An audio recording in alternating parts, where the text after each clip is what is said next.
Good afternoon, good morning, good evening, wherever you guys are watching this episode of the Xbox 2 podcast. I am one of your hosts, the man with the million, Rand Thor 19. And with me, as usual, today, I have the one and only managing editor, big promotion, the big man on campus, the cool dude, who is now on Mastodon in case Twitter implodes. Yes. The one and only Jez Corden, managing editor, Windows Central, co-host of the Xbox 2 podcast. What other sort of things do you want me to add to your intro, Jez? Master of the universe. Master of the universe, Vampire Survivors, aficionado. Esports pro. Yeah. Vampire Survivors, esports god. World of Warcraft obsessed loser, I guess. But no, we're back, and oh man, I am so ready to just chill with you and the peeps and hang out and have a little breather, because boy oh boy, it has been a couple of weeks in the old Windows Central world. So I'm very, very happy, Rand, to just be, I'm going to close Slack. Let's close Slack. Close Slack, but what if news comes across? Messages. Huh? Yeah, nope. No more work messages. No more Twitter DMs. We're going to focus entirely on the party peeps at Xbox 2 and my good buddy Rand Thor, my nice Diet Coke here. No alcohol because dieting times. You got your stopwatch ready for those timestamps that people have asked for them. Shout out to Hazador, who used to do them for us out of the kindness of his heart, because he's an amazing guy. He's going through some health issues with his surgeries and stuff. Hopefully he comes back soon because we miss him. But in the meantime, we've been doing some longer episodes. People seem to enjoy the 4-hour shows, even though our asses don't, because they get, you're like, man, it's 4 hours. But yeah, we decided to start doing some timestamps. So they've been in the description and in the, I think the pinned comment in case people miss them. So I know people be like, oh, I wish there was timestamps. They're there. You can now skip in between certain sections, even though, I feel this podcast is better consumed fully from the beginning to the end. I know everybody doesn't have the time to do so. Everybody's busy and got things to do, and they want to just clip out the certain segments that they want to hear. So timestamps are there, and Jez has got the stopwatch going. So thank you for that, Jez. Mark B just said, wait, did you say your ass took a pounding? Did I say that, or did I say my ass was tired because of doing 4-hour shows? Well, either way, I guess. Yeah, my ass isn't tired because I got a Secret Lab Minecraft chair. No, that's not an ad. But hey, if you want to sponsor a Secret Lab, sure, go ahead. But Rand, we have a different sponsor this week. We do have a different sponsor this week. Well, actually, no, it's the same sponsor as last week. The one and only Manscaped.com is sponsoring the Xbox 2 podcast this holiday, and it's my turn to read the ad read this week. So, this holiday season, I'll be giving thanks to our friends over at Manscaped. Everyone loves turf. See, I'm just not as good as you with this, because I'm trying to say it in a voice, and I can't do it. Everyone loves turkey and stuffing, but you'll be looking like dessert with the help of Manscaped's Performance Package 4.0. Have the leaders in below-the-waist grooming blessed you with the ultimate Thanksgiving dinner topic? Tell your in-laws about your new cutting-edge ball trimmer and gift yourself or the man in your life the ultimate men's hygiene bundle. Trim your pumpkins by going to manscaped.com and use code XB2 for free shipping and 20% off. You see, when it's my turn to read these things, you don't nearly make them as funny as when it's your turn to read these things. So Hey, I thought that was pretty funny. The whole idea of, I thought that was pretty funny. The whole idea of, talking to your in-laws about like, yeah. hey, in-laws, that do you want to hear about my ball trimmers from Manscaped with Can you code imagine that XB2? was the discussion going on at Thanksgiving Yeah. dinner? So I yeah, I got some ball trimmers. You know, yeah, I don't know. yeah. I don't know how that would go over. So thanks to Manscaped for sponsoring the show. Links in the chat or in the description of the video. 20% off, free shipping, everything. Black Friday. Crazy. Get a gift for yourself. Get a gift for your loved one, and save 20%. So thank you to them. A little more housekeeping we do have. I just want to make mention that YouTube has changed their layout once again. Now each YouTube page has like videos. It used to be everything would go under the videos tab. Your live streams, your shorts, and your regular videos. They've split it to each one having their own. So regular videos are in the videos tab, shorts are in the shorts tab, and live streams are in a live stream tab. And this Xbox 2 show is a live stream. So if you go to the videos tab like you maybe normally would, you won't see the podcast. Just click on the live stream tab, and you will see it there, because I got some messages from people being like, when's the last time you done the show? I don't see it. It's because Google decided to change their layout. So keep that in mind. And tell your friends. Tell everyone. It's so funny, like how Google basically controls which businesses live or die on a whim. But Yes. it's all fun and games, and we'll adapt and overcome it together as a community of the Xbox 2 faithful, the peeps, armed only with Lawnmower 4.0s, 20% off with the code XB2. Yes. Rock and roll. What's the next housekeeping thing, Well, Randy? on Tuesday, we have the first episode of Xbox 2 Plus One, which is a guest show. And Sawyer and Grant says, hey, Special Nick should be the first guest on Xbox 2 Plus One. A promise is a promise. You see, the thing about Special Nick is he exaggerates greatly about things. And he could threaten to show the DMs, which, you know what, he probably could. But here's the thing he won't tell you about those DMs. What's that? Well, when I said you'll be one of the first guests on the show, I literally meant, hey, we're thinking about having a part of Xbox 2 soon where we're going to have guests on. Because for the longest time, it's just been me and you. And that was the way we structured the show. Rand and Jez talking about Xbox, talking about video games, talking about the gaming industry, just our wild and wacky takes about everything, right? That was it. That was what we wanted to do. We didn't want to rely on guests. We just wanted to be us. But we thought, hey, you know what? E3 is coming up. We love being a part of the community. Me and you both go guest on other podcasts whenever people ask.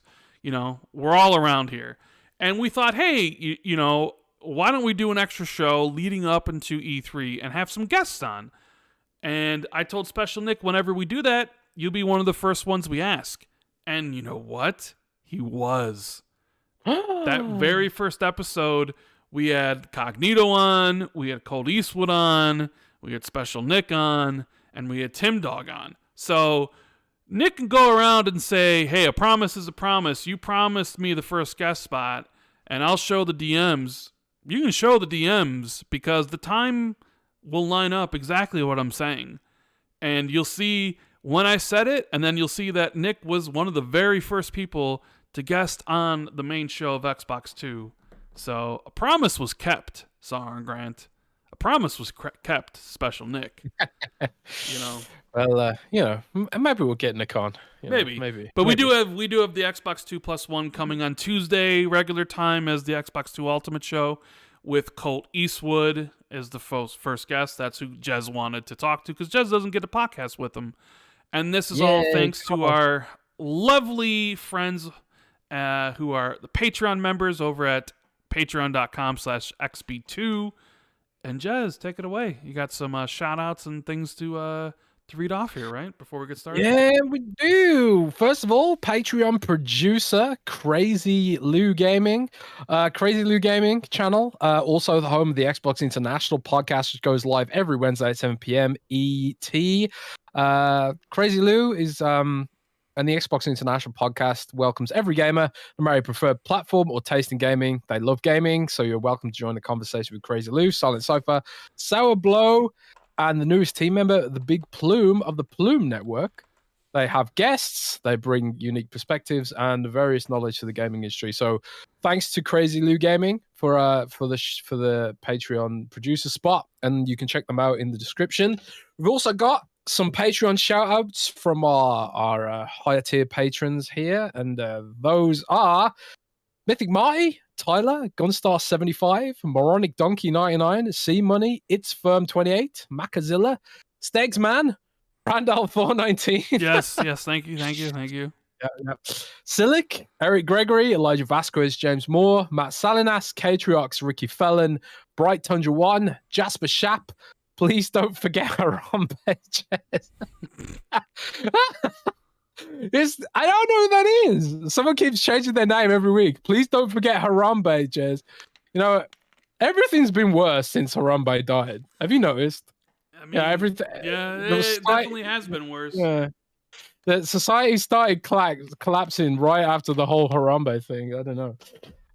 Also, Xbox International, Justin Dwell, Frank Marino, Pebro King, Asa T and Madison, Untidy Tim, Grizzly Mofo OG, Governor Grimm, DZ Huffin, Andrew Courtney, Woggerman Achievement, The Scarecrow 1-1, Darren Torpy, Professor JJJ, Butterball 8, Ghostface Killer, Wolfgang KPZ, and Ralph Wiggum. Woo! So thanks to all our Patreon supporters and also the Patreon supporters going across in the credits, and also our Patreon supporters who pledged $2.50 just to support us and help us out. The Xbox 2+1 guest show is going out exclusively on Patreon on Tuesday, but it will go live for free as well a few days later on my YouTube channel at Jezors, which I'll put in the chat now and also put in the description. So, you know, if you are on Patreon, you get exclusive access to the live version of that show, and then we'll put it out to the public a little while later. We're doing it that way, you know, so they're a little bit shorter and they flow a little bit differently. You know, it's an experiment, you know. So yeah, that's it. I think that's it for housekeeping, right? Is there anything else? I think that's good. I think that's good. So thank you guys. Thank you all the patrons, channel members, and everybody in chat right now.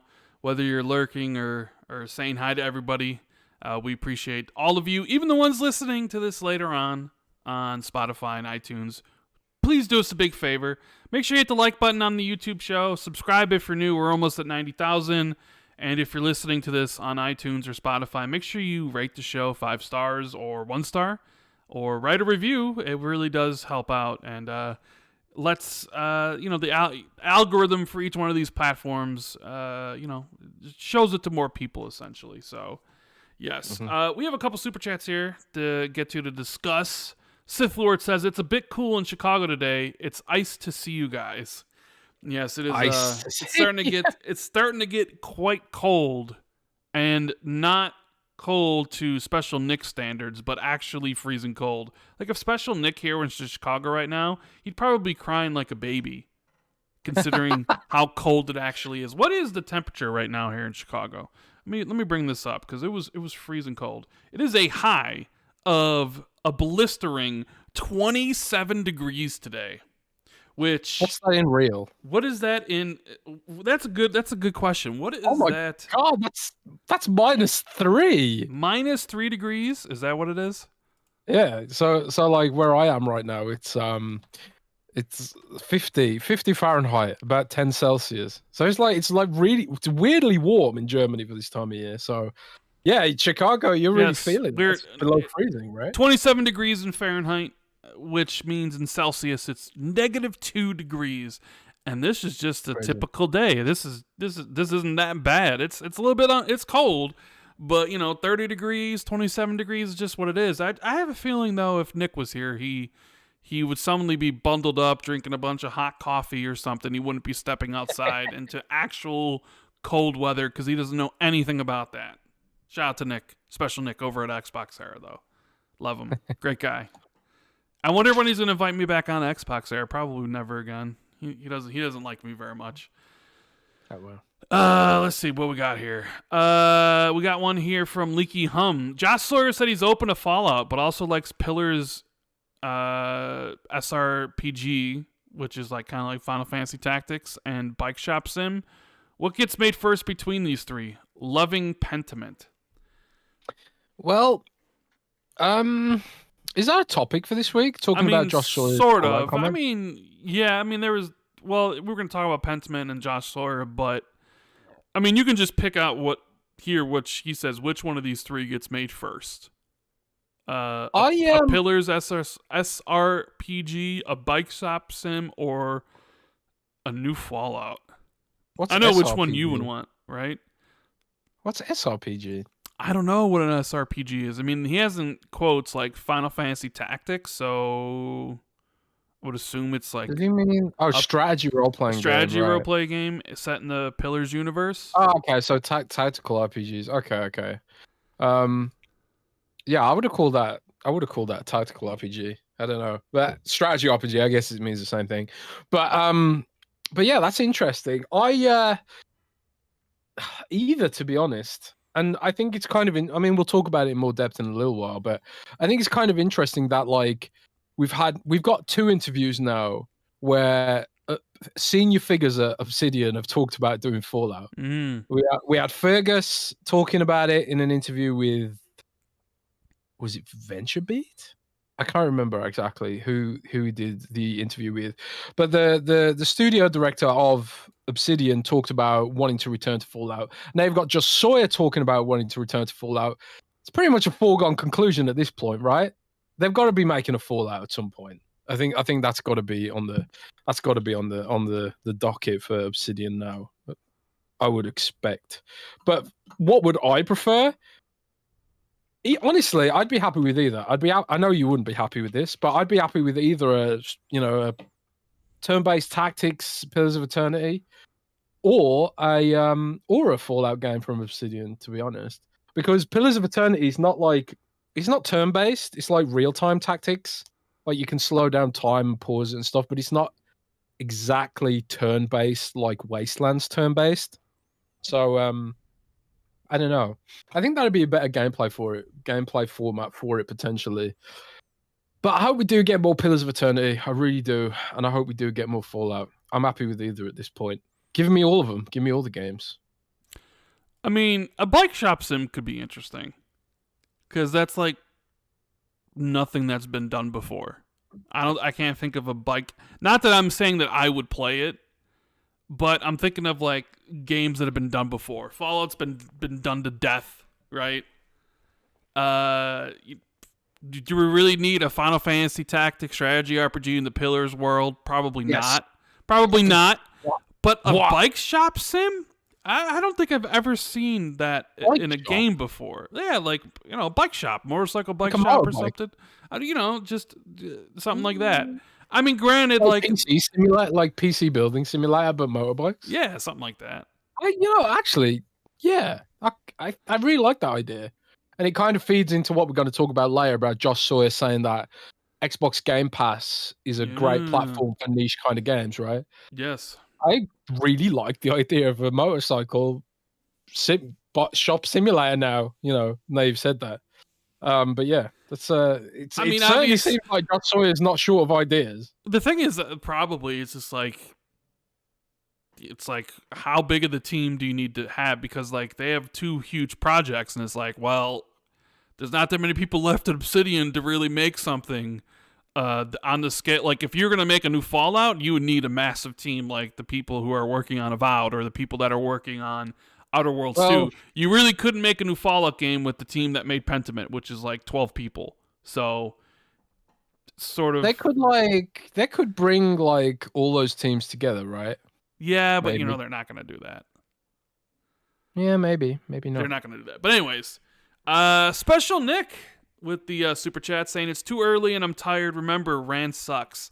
I mean, you saunter in here dropping an Australian $2.99 when both me and Jez last week during your Xbox era not only stopped by, but showered you in praise and super chat money. I think combined, me and Jez both gave you and John $40. And you come in here, saunter in like you own the place, tell us that we suck, and drop an Australian $3.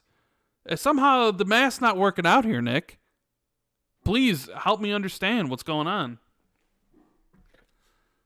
Anyways, Nomad also says, did you guys see Josh Sawyer said he would be open and working on Fallout again? Yes, we did see that. Very interesting, and I'm sure there's a lot of people that are like, please, please, please work on Fallout, right? Yeah, we got one here from friend of the channel, Sin Vendetta. It's good to see you again, buddy. He says, hey, Rand and Jez, I just wanted to pop in to wish you guys well and to have a great weekend.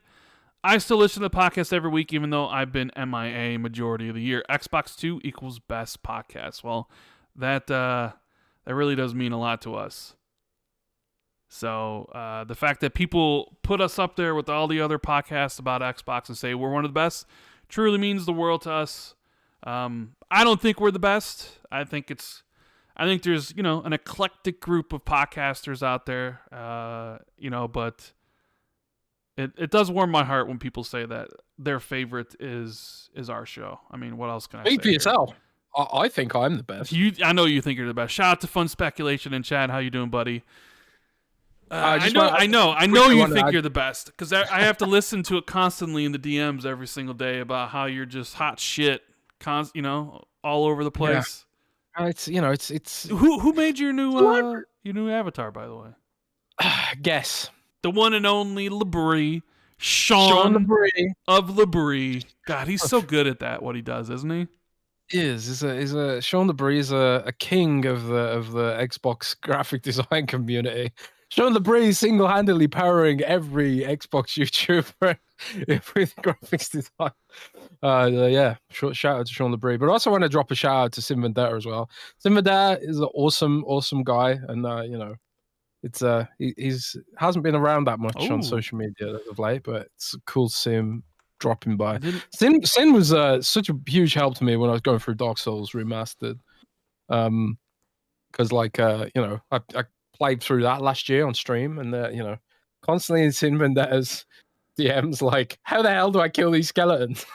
They wouldn't die. And how the hell would you figure that out? That you need a specific weapon to kill these skeletons, but Sin Vendetta was there, rocking it with the tips for me. The From Software master is what he is.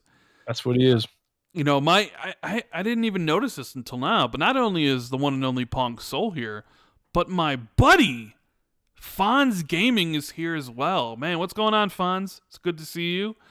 Hey, we need to get Fonz on Xbox 2+1, man. Bro, we totally do. But, bro, I mean, we do it once a month, Jez. That's only 12 people that could be on in a given year. And you're already being like, we need to get this person on and this person on and this person on. Well, unless we do, like, extras or something. But then maybe we should do 2+1 twice a month. Xbox 2+1 twice a month. But then what? You know what's going to happen, don't you? What? We're going to end up podcasting every Tuesday and every Friday. No. I think that's what's going to happen. If that's the case, then all right. If we're going to podcast, if we're podcasting every Tuesday for two ultimates and 2+1s, we got to move. We would have to move or create another tier for it then, because we have Xbox 2+1 and Ultimate at $750 both. Screw it, man. We'll do it for the people. We don't need money. I don't know if I have the time. It's more about the time than it is about anything. So busy. So busy. Yeah. Playing God of War or what? Randy's so busy. I got. There's things to do. You know what I'm saying? Yeah, Rand's a busy guy. Damn, Rand's time's valuable. Sorry, guys. I mean, I'm not saying we shouldn't do it, but podcasting we'll figure eight times a month, Jez? Are we crazy? Jesus. Oh, doesn't Boomstick podcast 3 times a week? He podcasts 5 times a week. There you go. It could be like Boomstick, man. But nah, we'll figure it out. But I suppose 12 times a year is kind of makes it exclusive, right? Yeah, well, I mean, but it also limits how many people you can get on the show. I would love to have Fonz. I've been on his Games Talk Live before. I'd love to have Fonz on. Hell yeah. You know, Xbox 2+1, but like I said, there's 12 positions, so it's like you're already talking to people behind the scenes to get on, and it's like, man, you already try to fill up like people. each one of the there's like, oh, we got this week and this next month and the month after and stuff. So we might have to do like Xbox 2+1+1+1 some weeks to get more people in, maybe. I don't know. But yeah, like Hawkshot just said in chat, we need Xbox 2 Defining Dude crossover. So like, if we wanted to do Xbox 2+1, not only that, but we got to do both of them on. We got to do a gamertag radio crossover with Danny and Paris. Yeah. I gotta get Paris on here so I can basically destroy his argument about how every show needs to be weekly. Right? Yeah, we'll figure it out. Some weeks it might be a Xbox 2+2 or +3. The good thing is I got the Photoshop file, so it's not too hard to change the number on. Oh shit! I just dropped balls everywhere. Professional podcasting, indeed. But yeah, shout out to Fonz in the super chat. He says, "Lots of love, brother. I'm not worth the spot, I guess, but here's a bit more than Nick sent. Don't want to be called cheap. Ooh, yeah, that Australian $3. Yeah." That's kangaroo dollars. What do we call them? Didgeridoos or something? The didgeridoo. The didgeridoo, something like that, with the kangaroos on them.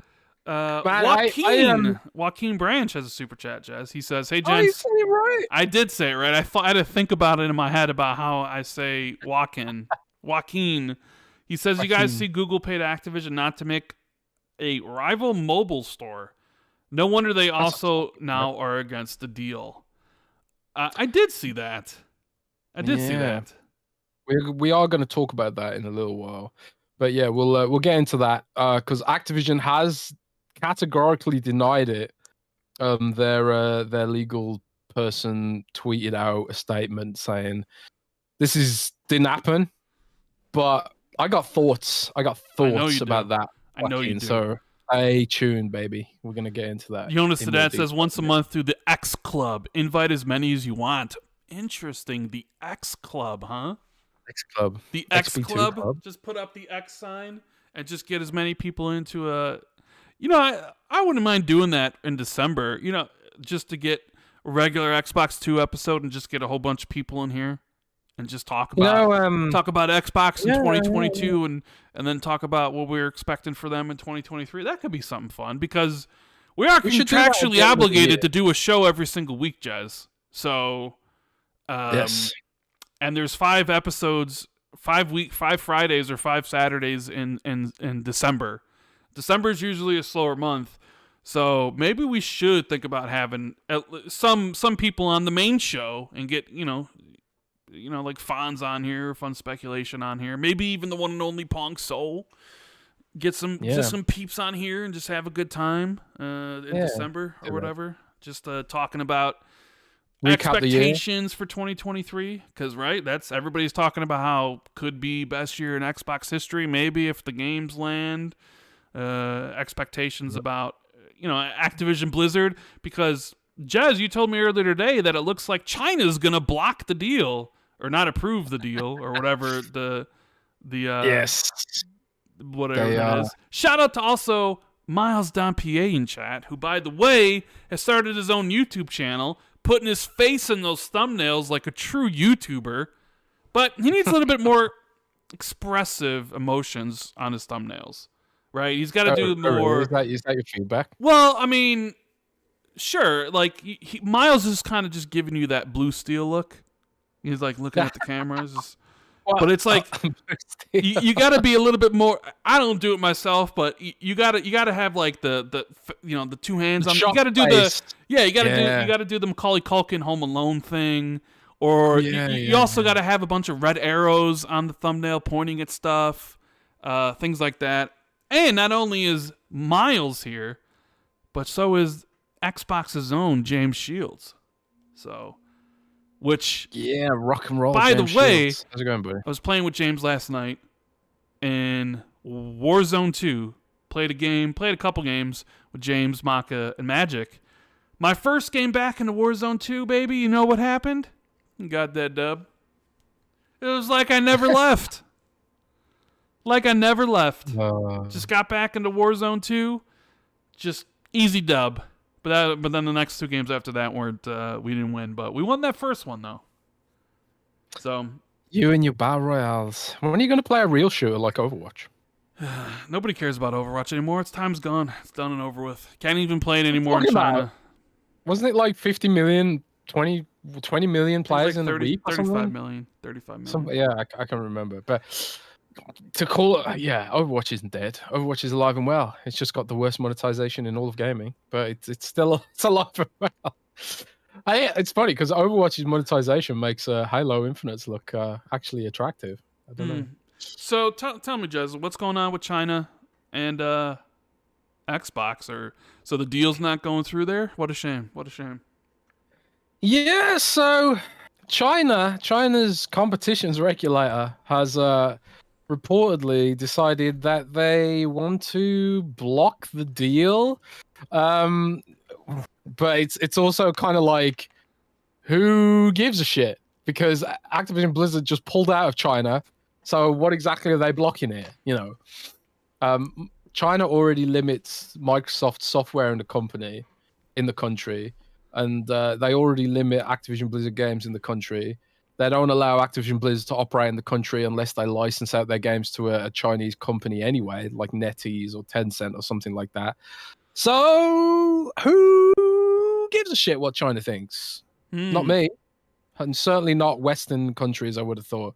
So for China's regulator to block the deal probably almost definitely means jack shit, because Activision Blizzard is not going to exist in China anyway. So who cares? That's my take. Wholly without any sort of legal understanding of what's going on there, but so you're basically saying screw China. Who gives a shit? Yeah. Well. To be completely crystal clear, the Chinese government, I do not care for them. Chinese people, fine. Chinese government, not so much. So it's I don't think this will affect anything, because like I say, Activision Blizzard's pulling out of China anyway. And it just seems almost retaliatory for them nuking the NetEase deal, which I'm told is partially because of China's regulations. Well, making it I don't know if you saw though, Jez. I don't know if you saw, but the president of NetEase said basically singled out a jerk. Well, let me try to get the exact quote here. He said, according to Kotaku, the 14-year-old partnership ended due to a jerk at Blizzard, as an unnamed employee said. So it's very possible the deal fell through during negotiations, and someone higher up was responsible for everything falling apart. Unless Blizzard reveals a new partner soon, that will mean Chinese players will lose access to all these games in about 2 months. Blah, blah, blah, blah. So who's the jerk at Blizzard? Hopefully not Mike Ibarra. Mike, this wasn't because of you, was it? I don't know who the jerk is, but honestly, China's introduced a huge amount of extra regulations for game companies this year. I wouldn't be surprised if Blizzard just decided it was untenable.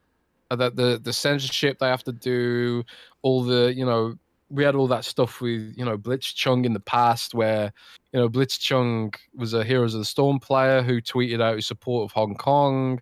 And then, Blizzard in China censored him, and then he got banned and all this kind of stuff. Operating in China has been a nightmare for Blizzard. It really has. It's been very lucrative, of course. It's been lucrative, but it's also been a nightmare. And I think, increasingly, companies like NetEase and Tencent are under incredible amounts of scrutiny from the Chinese government. We've seen Tencent lost huge amounts of its share value, its market cap over the last year, in no small part because of that regulation.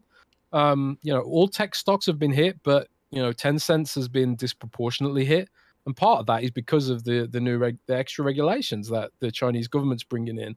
World of Warcraft is hilariously censored in China. For example, all the zombies in the game don't look like zombies; they just look like sort of sickly humans. It's very strange indeed. A lot of weird censorship rules in China, but it is what it is. And I think they're pulling out of China. and I think it'll be, it'll hurt their profitability, but the China makes it almost impossible to operate anything cultural in their country because they're so crazy about controlling the flow of information in that country. So, in the West, we enjoy, a degree of freedom of speech and expression that Chinese people just don't have. They just don't have it. And unless there's some kind of massive revolution, they're never going to have it, which makes it almost impossible for Western creative industries to operate in the country, So I don't blame Activision Blizzard for leaving the country. And who cares if China rejects the deal? They're not going to have the games anyway. So who cares what they think? So yeah.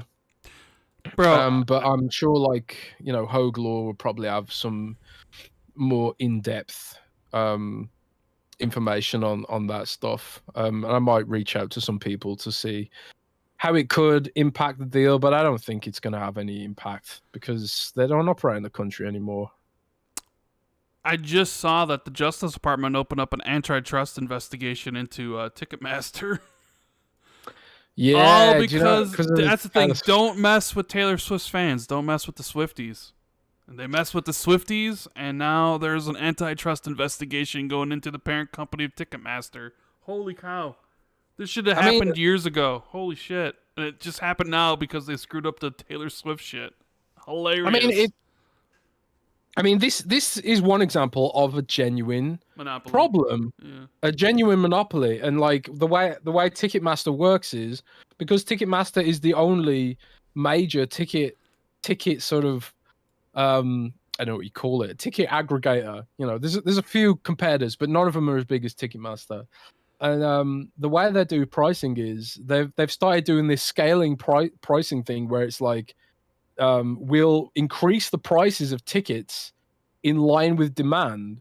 So then you have Taylor Swift concert tickets were going for $500, $600, $700. It was insane, So there was just no chance that people, even if they got there first, they couldn't afford the tickets, And because they are the only major ticket vendor in the world now, pretty much. I know that they're operating massively in America, but also in Britain. The last time I bought tickets was through Ticketmaster as well for a concert. So that is one example of a genuine monopoly that needs an antitrust regulation and needs antitrust investigation. But the game we're currently playing back on Xbox 2 podcast is a $5 indie game made by one guy that cut through all of the competition, cut through all of the $100 million, $200 million games, cut through all the massive marketing campaigns to completely dominate, the Xbox landscape the past couple of weeks. And that's because the video game industry is open, competitive, and healthy, and that's why, I don't think it needs such the same regulatory scrutiny that something like Ticketmaster needs. Ticketmaster sucks, man. Yeah. Super bad. Tyler in chat says, I spent $400 on Blink-182 tickets. Thanks, Ticketmaster. What the hell? Yeah. But speaking about games and what we've been playing, have you been playing anything this week, Jez? Or is it still the same shit you always play? Overwatch 2, World of Warcraft, blah, blah, blah, blah, blah. Yeah, it's been a pretty busy week for me. I've been playing Vampire Survivors a little bit. I've been playing it quite a lot on my Steam Deck until it broke. Oh, man. No, not your Steam Deck breaking. Oh, wow. My Steam Deck broke. No. But dude, I've had it for not even 2 weeks. Wow. And my Steam Deck broke. Such a shame. Oh my god. It's a shame. What are you talking about? I gotta send my Steam Deck back. It just stopped working properly.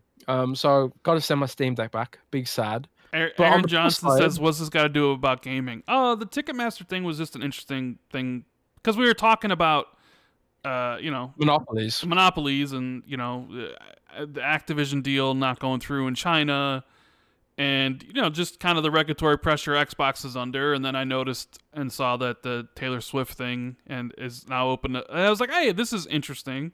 So we talk about it because I'll talk about whatever I want to talk about on my own podcast, sir. Thank you very much. Thank you. So whatever I want. Yes. South Park. But yeah, so other than that, I played through the pre-release patch for World of Warcraft Dragonflight. You can play as a dragon now, which is very cool. Fly around as a dragon. Pretty cool. Pretty cool, Rand. But yeah, that's pretty much it. I've been too damn busy to play anything. I'm hoping to get some gaming in this weekend, but I don't even know what I'm going to play. I reinstalled Civ, Civ 6. I had this random urge to play Civ, so I downloaded Civ. There's a I might, actually, you know what I'm going to play this weekend, Rand? What? What are you going to play? I'm going to finish Death Stranding this weekend. No, you're not. Stop saying that. You're not going to. No, dude. I've been playing Death Stranding on my Steam Deck before it broke. Bro, you're not. Look, I know my friends, okay? PC. I know my friends. Like, Maka in the DMs, in our group DMs, was like, man, the PlayStation download's slow because he was downloading God of War Ragnarok. And I was like, bro, you can't skip cutscenes. Just stop the download. You're not fooling anybody. You're not playing this game, right? Because Maka skips cutscenes in every game because he doesn't care about story. He's in it for gameplay, right? And we're just like, bro, who are you trying to fool? We know you're not going to play it. And it's the same thing with you, Jez. Who are you trying to fool, bro? I know you're not going to finish Death Stranding, bro. I know you're not going to do it. Dude, I literally downloaded Death Stranding on my PC right now. I've literally got it. I downloaded it specifically. The Death Stranding. You know what you should do first? Here's what you should do. Instead of beating Death Stranding, how about you beat Game of the Year candidate Elden Ring? Too hard. Oh, it's not hard though. It's not. Nah. Man. I'm just too tired, man. I do want to finish Elden Ring. I don't like the way my headspace is right now. I don't want to get sweaty and stressed out and all that kind of stuff. And where did I get to? I got to this. I got up to. I'm right by that golden tree, right in the middle. The big golden tree in the middle of the map, the Elden Tree or whatever it's called. Okay. So that's where I got to. I got up some stairs and I fought two of them golden horseback dudes. Oh man, what are they called now? The Erd Tree Knights or whatever they're called. Killed them two dudes, and then I killed the second appearance of that horny dude with the stick. I can't remember his name. Do you know what I'm talking about? Yes. The guy you fight first. So I killed him again, and that's where I'm at, I think. And then I was just like, oh man, I gotta take a break from this. And I took a break, and then I've come back. So, and I just like, yeah, I don't know. I do want to finish it, but it's like, Tree Sentinels. Black John says, yeah. So I killed them two Tree Sentinels, and then killed the horny dude. Yeah, but nah, I don't want to get too sweaty at the minute. I'm so exhausted. I'm no sweat at the minute. So yeah, I'm probably gonna play some Death Stranding, maybe some Overwatch at the weekend. And everyone says I'm near the end. Really? But there's so much out of the map I haven't explored yet. No. I must be going the wrong way then. I must be going the wrong way if people are saying that. Yeah, Margaret the First Omen. Yeah, that guy. I must be. I don't know. I've missed loads of the map though. I don't know. I'm not that far into it. I don't think. I think I'm like level 50 or something. I don't know. I can't remember. Yeah, but anyway, it's been a while. We got a super chat here from Sin Vendetta that says there was a similar issue with Blink 182 tickets being sold through Ticketmaster, where the Pitts tickets I bought started out at about 100, but ended up being 300 by the time I bought them. Oh man, that's really expensive. And Freakazoid with a comment that I'm sure Jez is gonna love. Vampire Survivor is the equivalent of going to Vegas just to play the slots. Low tier brainwaves of gaming. It is low tier brainwaves of gaming, but like slot machines are also fun, except for when you lose hundreds of dollars and you can't get it back. It's like Vampire Survivor is like slot machine without losing money. So yeah, I appreciate that comparison actually. Not Sometimes that's okay. just because Miles is here in chat, I want to briefly talk about the new Pokemon game. Because apparently, is that what you've been playing this week? No. I want to say this before Miles leaves or before I forget about it. Because I made people mad on Twitter yesterday. And I'm going to try to make Miles mad here right now. So, the new Pokemon game is out. Pokemon Violet. Pokemon Scarlet and Violet, is it? Yes. Pokemon Piss and Poo is what I call it. And, oh no. And there's been people, basically reviewers saying that the game just performs like trash. Like, yeah, I've seen some clips. Basically, like a PS2 game, looks like a PS2 game. So if you want to play a game that basically looks like it's from 1999, just pick up the Nintendo Switch and play that Pokemon. But more than that, our buddy MVG, Modern Vintage Gamer, posted about it on Twitter with some clips, and it runs rough. It runs awful, like when you're trying to capture Pokemon with the Pokeball. And maybe I wouldn't be this hostile towards Pokemon if someone didn't force me to play Pokemon for charity last year or the year before or whatever year it was.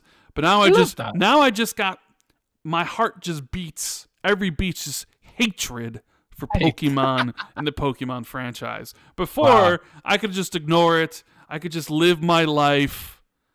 But now that I've tasted that disgusting fruit people call one of the greatest franchises in gaming, my heart is just full of nothing but dark hate for it. So I made a comment to MVG, and I made a comment like, hey, maybe the developers realize that the target audience of 12-year-olds who play Pokemon don't care about tech issues, right? Oh, man. And bro, that piss people off. Like, I had people in my comments replying to me, they'd be like, actually, Rand, the average age of a Pokemon player is 35, actually. Okay, that doesn't make it any better. Rand, and then Omega Lol, you're an Xbox fanboy. Like, that's supposed to mean anything either. You're playing a game made for 12-year-olds. Oh, man, you should just go. If you want to just laugh, that tweet's got 500 replies, and I just replied to MVG. Like, but the comments are just like, oh, my God, you take it so seriously. You got 500 replies? No, not 500. 500 likes. I think there's like 40 replies. Oh, right. It's just, actually, Rand, the average age of the Pokemon player base is in their 40s. Oh, man. That's great. I'm probably going to get it. I'm probably going to get it. I'm going back to England. My Nintendo Switch is not even with me in Germany. It's back in England. So I'll probably go to England. I'm going to England in early December, and I'll probably just... Well, I'll just give in and just like, it's another Pokemon. I've got to get it. I've got every other Pokemon. There's just no choice. I have to buy it. It's like a life tax. You just once you're grown up, I think in that sort of world, you just can't escape it. And you were just slightly too old, I guess, to really get bitten by all that shit. Yeah, but it's kind of like World of Warcraft. I can't quit it. Can't quit World of Warcraft. I can't quit Pokemon. No matter how bad it is, no matter how like 5 frames per second it is, or with the freezing and stuttering and graphic glitches and all the other crap, I still have to buy it. It's just a rule now. It's a ritual. It's a ritual, Rand. It's like Call of Duty. It's the people who buy FIFA every year. People buy Call of Duty year in, year out. Some people, it's just a ritual. Pokemon's a ritual. I know it is. I have to buy it. I would have been perfectly fine with ignoring it my entire life, but you have unleashed the monster because all I have in my heart is hatred for Pokemon since you made me play it. Man.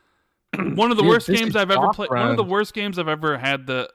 Honestly, like, you're talking to someone who played games, horrible games for Gamerscore, and I am legit telling you guys, that one of the worst gaming experiences I've ever played, one of the worst games I've ever had the pleasure of playing in my life, is that Pokemon Sword and Shield game that Jez made me play for charity. Legit, I'm not saying it for exaggeration.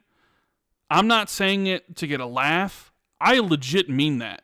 Those like 40 hours or whatever I spent playing that Pokemon game was honest to God torture. I played games for Gamerscore like My Horse and Me Too and Barbie Puppy Adventure and Hannah Montana and like other horrible games, and I would gladly play all those again instead of having to play a Pokemon game. So before I just ignored it, whatever, and then you made me play it, and now I just despise it, Jez. And I will use my last breath to talk about how this game is literally made for 10-year-olds, but 40-year-old men play it constantly. I don't understand. I don't want to understand. And I'm just going to say it's truly, truly an awful video game. So last week I got cancelled by Sonic fans for saying that 3D Sonic should be banned via the Geneva Convention. And this week you're saying you're going to get cancelled by Pokemon fans. We don't have Nintendo. See, at least there are Xbox fans that might listen to the show, or maybe some PlayStation fans who actually probably like Sonic. We don't have a lot of Nintendo fans who watch the show. So I really doubt I'm going to get canceled over my takes about Pokemon, right? Miles will cancel you, bro. Miles, see, here's the thing. I did this for Miles because I wanted to hear what he had to say. He's not even here anymore. So I just did this for nothing, I guess. He's not even here. Oh, wow. He's gone. Oh, wow. Someone let Miles know and tell him to come back and listen to what I had to say. Please.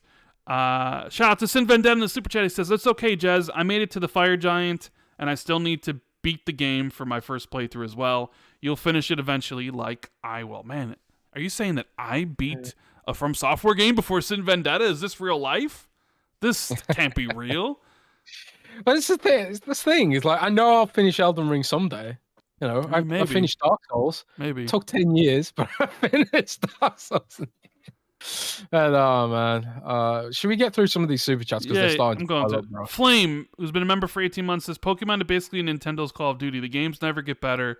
Everyone buys it blindly, and no one ever complains except Jimbo. I mean, people love Pokemon. You know, it sells millions and millions and millions and millions of copies, so they must be doing something right. When I played it out, I hate Jez for making me play that game. I hate you all for donating for charity to make me play it. So, it's. I said this before on the show, man. It's like if it wasn't for the brand, no one would play it because it's a mediocre game. It's got mediocre graphics. It's got mediocre gameplay that hasn't been modernized or anything. And it's buggy as hell and laggy. Like, if it wasn't for the Pokemon brand and the nostalgia attached to it, no one would care. And it's like I said that about Sonic last week. If Sonic Frontiers was like just some random brand, it wasn't a hedgehog, say it was a squirrel or something, a blue squirrel that goes fast, and it was some new brand, no one would care. People play it because it's Sonic, you know. And there's nothing wrong with that, you know. There's nothing wrong with enjoying the nostalgia. If it makes you feel good and makes you feel happy, then you know, there's nothing wrong with that. You know, and that's why I'm gonna get. I don't even need to watch a review of Pokemon Scarlet and Violet because I know I'm gonna buy it because it's Pokemon. That's all there is to it. I don't need to watch a review. I don't care how good it is. It's Pokemon. It's eject into my veins. You know, I'm that way inclined. It's just the way it is sometimes. Icyler18 says, "We need those Rand feet pics on the thumbnail." Winky face. Just messing, bro. How about that Warzone 2? I mean, I've only played 3 games, so it's tough to really give my opinion on Warzone 2 just yet. I haven't played Warzone in a while, so getting back to it's a little new. So I got to play some more before I give my opinion. I will say, right off the get-go, I don't really care for the look of the map. It's like too brown. The enemies really don't really stand out against the background very, very much. So it's just about trying to get used to some of the changes in the maps. I only played 3 games. So isn't there some controversy about Warzone 2? I've seen some people complaining about some of the changes they made. What is different about it that's got everyone upset? Well, I mean, I know in just the 3 games I played, the Gulag is now team-based. It's 2v2 instead of 1v1. All So right. now it's like you team up with somebody. So that's a big change. Other than that, Mm. I'm not really sure. You used to kind of pick up like when you killed somebody, they would drop all the stuff around them. Now they kind of drop the gun they were using and then a backpack, and then you have to go into their backpack to find stuff. They made it a little bit more hardcore because you used to just kind of like, oh, you'd run over everything and just pick up stuff up automatically. But they've changed it now where you don't pick up stuff automatically unless you sort of have the stuff in your inventory. Like if you have an assault rifle with assault rifle bullets, in Warzone 1, if you ran over shotgun bullets and LMG bullets, you'd pick them up and they just go into your inventory. But now you wouldn't pick up the bullets unless you actually have the bullets in your inventory ready to then it would automatically pick it up. So there's like some slight changes there that I've noticed in the 3 games, but I'd have to play more to kind of get like the full feel for it. So Jericho says China didn't block the deal. They rejected the simplified filing. Basically, Microsoft wanted a quick review of the deal. See, Jez, there you go. Okay, well, there you go. It's good that sometimes we have some people in the know. So they rejected the simplified simplified filing, which means that Microsoft wanted them to run it through quickly, and China was like, "Nah, we're gonna scrutinize this in more depth." Nah, bro. Yeah, but at the same time, it's like, who cares? You know, they're not even going to be operating in that country anyway. So Yeah, I don't even know like why that needs to be a thing. But I don't know. Yeah. I literally don't know. Isylar says Pokemon is like Madden for Jez. By the way, Rand, you see the other super chat? Indeed, I did see it. So thank you for that. I went back and checked it out. AJH says, did you see the article about a Dino Crisis being worked on by Shinji Mikami? Yeah, a couple people sent me this thing from like Reddit post or like Game Leaks or something, where there's like a Facebook post by Shinji, or at least someone pretending to be Mikami about like working together with Capcom and some other company on a remake of some kind, maybe being Dino Crisis, but I don't think that's legit. I mean, I would hope it's wrong, like it is legit, because I would love to see Dino Crisis come back, but I don't think. I mean, I did see the post, but I don't think it's. I think it was a fake Facebook account, and I really haven't seen a lot of anybody else talking about it. So, have you heard about this, Jez, or is this new to you? It's new to me. I'd love it. I'd love for it to be true. You know, it'd be great if Dino Crisis came back. I know everyone talks about it all the time, and it's one franchise that would work really well. I think like there's not enough dinosaur stuff, you know, or not enough quality dinosaur stuff. I'd love to see the Resident Evil team handle that, you know. And presumably they're going to run out of Resident Evils to remake eventually, so they're going to have to look elsewhere. So yeah, I'm totally down for that. You know what other Capcom franchise I'd love to see them reimagine now that they've sort of solved some of their quality issues. You know, I really want to see Lost Planet come back and be like the sci-fi answer to Monster Hunter. I'd love that. Like the Lost Planet 2 demo where you fight against, you know, this sort of giant lizard thing with grappling hooks. It was basically Monster Hunter with guns. It was amazing. It was so much fun. I'd love to see that franchise get brought back. You know, another Capcom franchise they should bring back is Breath of Fire. Man, Capcom has so many great franchises that I'd love for them to bring back, but a lot of stuff they just probably won't, I guess.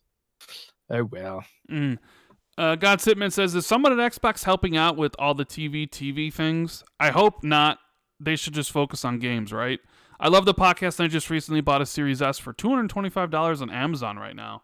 Damn, you got a really good price on the Series S. Hope you really enjoy it. Make sure you get Game Pass with it, God's Hitman, because it's got some incredible games there.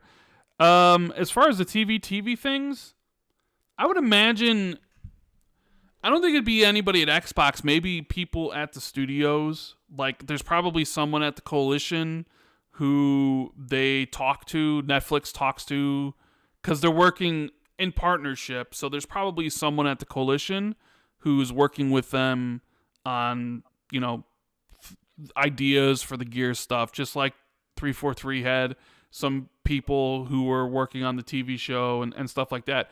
I don't think anybody at Xbox overall is working on that stuff. Maybe there are, and I don't know about it. Maybe there have been job listings that I'm unaware of, but this isn't like Xbox Entertainment Studios that they announced in 2013 that never did anything.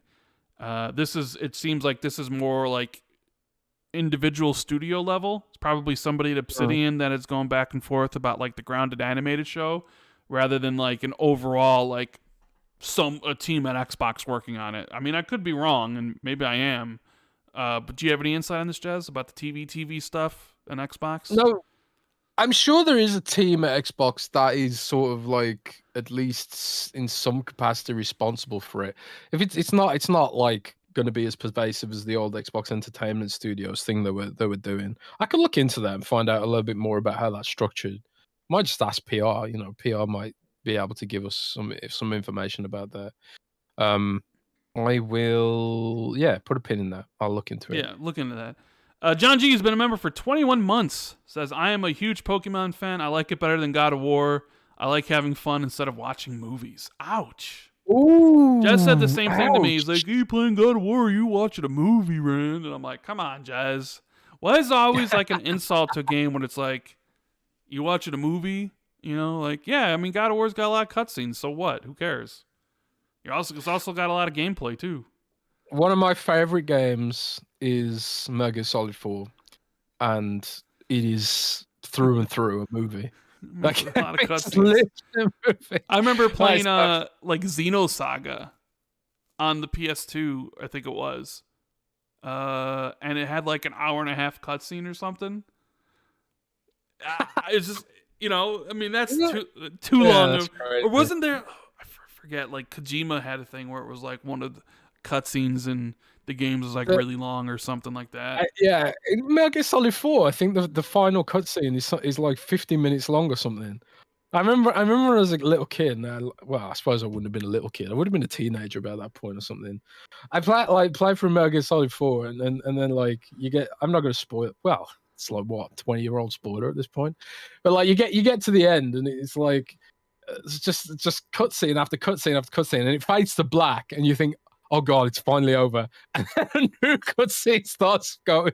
It's like, oh my god, Kojima, what is this indulgence? I got places to be. I got things to do, man. But Metal Gear Solid 4 was amazing. It's not like. But that was the thing. I used to love beating the RPGs and stuff because I knew there'd be some long ass cutscene that you get as a reward, and they always looked really cool, like better than anything in the game because it was a CGI trailer. So it was just kind of like, oh yeah, I'm gonna beat this and get this. I don't know. I don't really view like, oh, I'd rather play a game than watch a movie. Like, I don't really view that as like watching a movie as a bad thing. It's like you can have both. Are people going to say the same thing when Hellblade 2 comes out and has a bunch of cinematic cutscenes? The thing that bugged me about God of War 1, or like, the, what do you call it? God of War 2016 now, or 2018? 2018. The thing that bugged me about God of War 2018, it wasn't the cutscenes, it was the sort of the road bumps, and I think part of that is because it was designed for mechanical hard drive, and they had to implement these road bumps so they could stream in the next scene and stuff like that without having a hard loading screen, I guess. So like, you just do a little combat segment, and then you'd have to climb something, or you'd have to slowly open a door, or you'd have to crawl between something. Gears of War does it too, and so does Tomb Raider. Some of these photorealistic games, and it's because like it was a kind of like a limitation of the mechanical hard drive where it had to stream, it had to load in the next stuff, so it sort of forced you into these road bumps. But I felt like when I was playing this on when I played God of War 2018 on my PC, it was really. It was almost whiplash after coming in from like Dark Souls or like World of Warcraft, which don't really have these kind of things on my PC. And then I play God of War, and it's like road bump, road bump, road bump. And I hadn't played one of those games for a long time, so it was kind of irritating. But at the same time, it's a trade-off because looks stunning. You know, it's kind of what you get, right? But does God of War Ragnarok have that kind of implementation too? Because it's cross-gen, right? So it probably does, doesn't it? Yes, I mean God of War Ragnarok has the same. It's just, I Yeah. mean, it's God of War 2018, so I mean it has the same shimmy through small cracks, and it's like it's the same exact thing. So So this is what I'm hoping we get away from as soon as possible, and we start seeing games that are designed for an SSD, you know, designed for Sony's super duper all singing and dancing super fast SSD, and you know the NVMe's PCs and stuff like that. Like what PCs don't have NVMe drives these days? You know, serious gaming PCs. No one's running a mechanical hard drive in 2022, unless all they play is like Minecraft and World of Warcraft. I don't know. But yeah, so it's the perils of cross-gen, and I think the chip shortages sort of artificially inflated the lifespan of the PS4 and the Xbox One. But yeah, I'll pick up God of War Ragnarok when it hits PC in a couple of years, I think. yeah, so we got Sin Vendetta Super Chat says, Rand, we play From Software games differently. It took you 68 hours to 100% the game. I'm well over 200 hours is still my first playthrough. Wow, so I feel called out here by Sin. I feel like I'm going through what I went through when I first beat the game, when people were just like, you use guides, you can't beat it that fast, you cheated. And Jez called me a cheater because I ended up getting all the endings in one go by, you know, deleting my cloud save and re-downloading the cloud save, so I just choose a different ending. Right Call now, it it's what like, it is. now I get called out by Sin, friend in the chat, being like, we are not the same, we're built different. We, you know, like that, you know, the meme with Gene, well, I forget his name, the dude from like Breaking Bad, and the boys, Carl, God, I don't know how to say his name, but it's just like, we are not the same or whatever. Like, I do this and you do that or something. I'm sure you guys have seen the meme. That's what Sen just basically did to me. We aren't the same. Wow. Fair enough. I did beat it in 70 hours. That is true. I did check out some guides towards the end to make sure I got everything I needed, but you know, I still beat the game though. So yeah, give me that. And this was and Elden Ring wasn't even a game I was gonna play until like literally that day. I was like, I don't know about this. I'm not really the biggest fan of Dark Souls, even though I love Sekiro. And I was just like, do I really want to play this? And then I played it and I was like, oh my god, this is amazing. Randy G says, with all the problems Square Enix is having, do you think those exclusivity deals with Sony may come back to bite them in the ass? I mean, they kind of already talked about how their games don't sell in Japan anymore at all. And their video games are so expensive, they're like taking outside investments in their studios to help make the games, and how they have to go more global. It's probably one of the reasons why they started taking Sony's money in the first place. But like, they should be worried about growing their franchises, not taking Sony's money, because you're not growing Final Fantasy, you're not growing, Forspoken by limiting them to one platform. You're actually reducing the franchise growth by not putting it on Switch, by not putting it on Xbox, by having it come out to a year later on the PC at full price. You're basically hurting your franchises. Like, I understand making games is expensive. Clearly, look at how many companies are looking to sell and how many are looking to buy now, right? Gaming's make a AAA video game right now, super expensive, lot of risk. You want to minimize that risk as much as you can. So it's no surprise that Square Enix is like, Papa Sony, give us some cash. But Papa Sony's like, all right, here's some cash. But you're not. PlayStation 5's not popular in Japan anymore at all. The PlayStation 5's not doing very well. It's the Switch is dominating over there, and like, you don't have Final Fantasy on the Switch, so it's not selling to Japan. And you know, you make these games for a worldwide audience, but you're limiting it to one platform, so only so many people can buy them, and not everybody's interested in Final Fantasy on PlayStation. So to me, it almost seems like they're doing more harm than good for their franchises. Like, I don't think Forspoken's going to do very well. And it's just, I don't know if it would do very well if it was multi-platform either, but it seems that, I don't know, it sort of seems like they need to rethink their current strategy. Jez, do you agree with me on this one, or you disagree? I think Square Enix is in a pickle. They're in a tough spot, huh? No, they've been kind of twisting in the wind for years now. Since Tomb Raider, the first Tomb Raider reboot came out, it's kind of felt like Square Enix doesn't have a clue what it's doing. They don't have a clue what they're doing. It's clear to me that the person running Square Enix is very much not a gamer.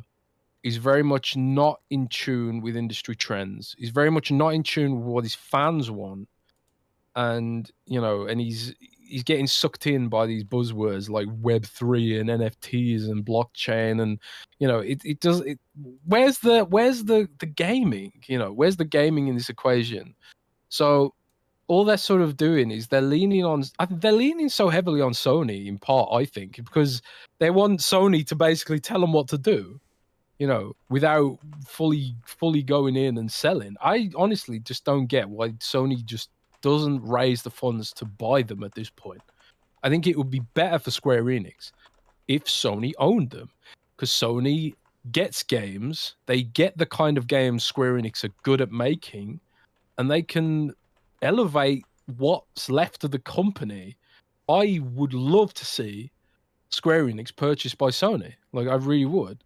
Or some platform holder, And Xbox fans will be like upset about hearing that, but it just makes complete sense to me.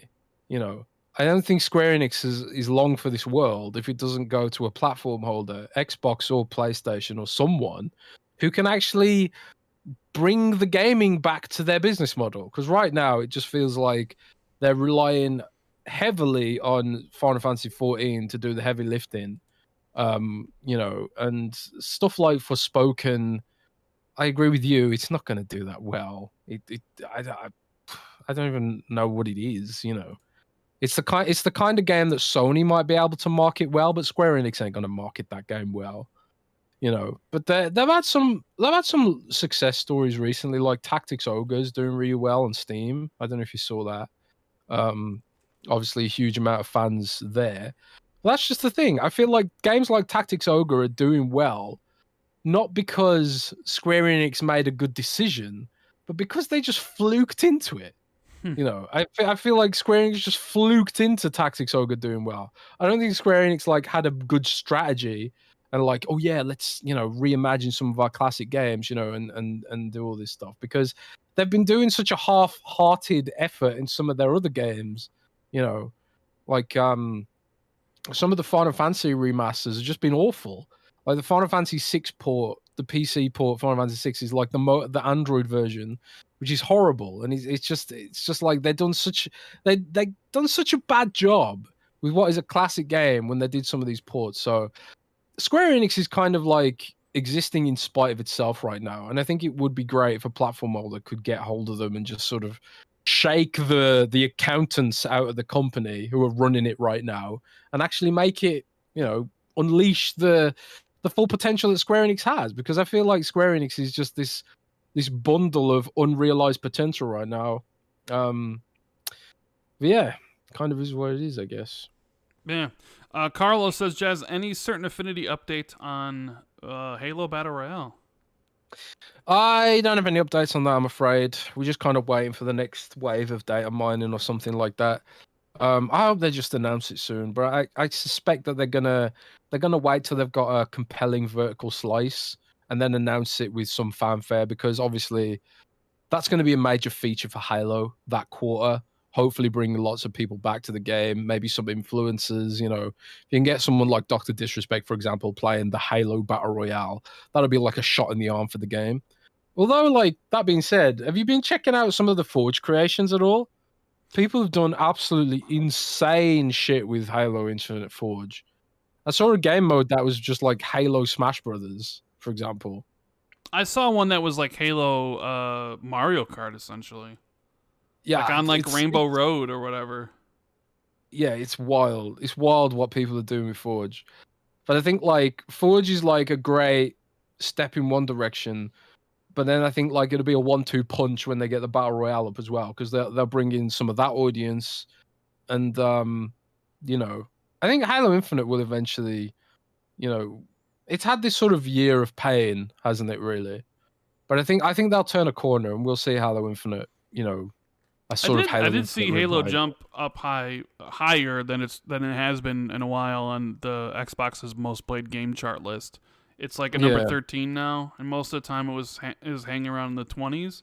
So I mean, people have gone back, but to even see a Halo game that low is just kind of like, you know, disappointing. I think people want to give Halo a reason to go back and play it.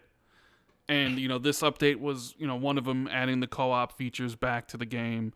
And Forge, they just got to get out the that matchmaking thing that they in March for season 3.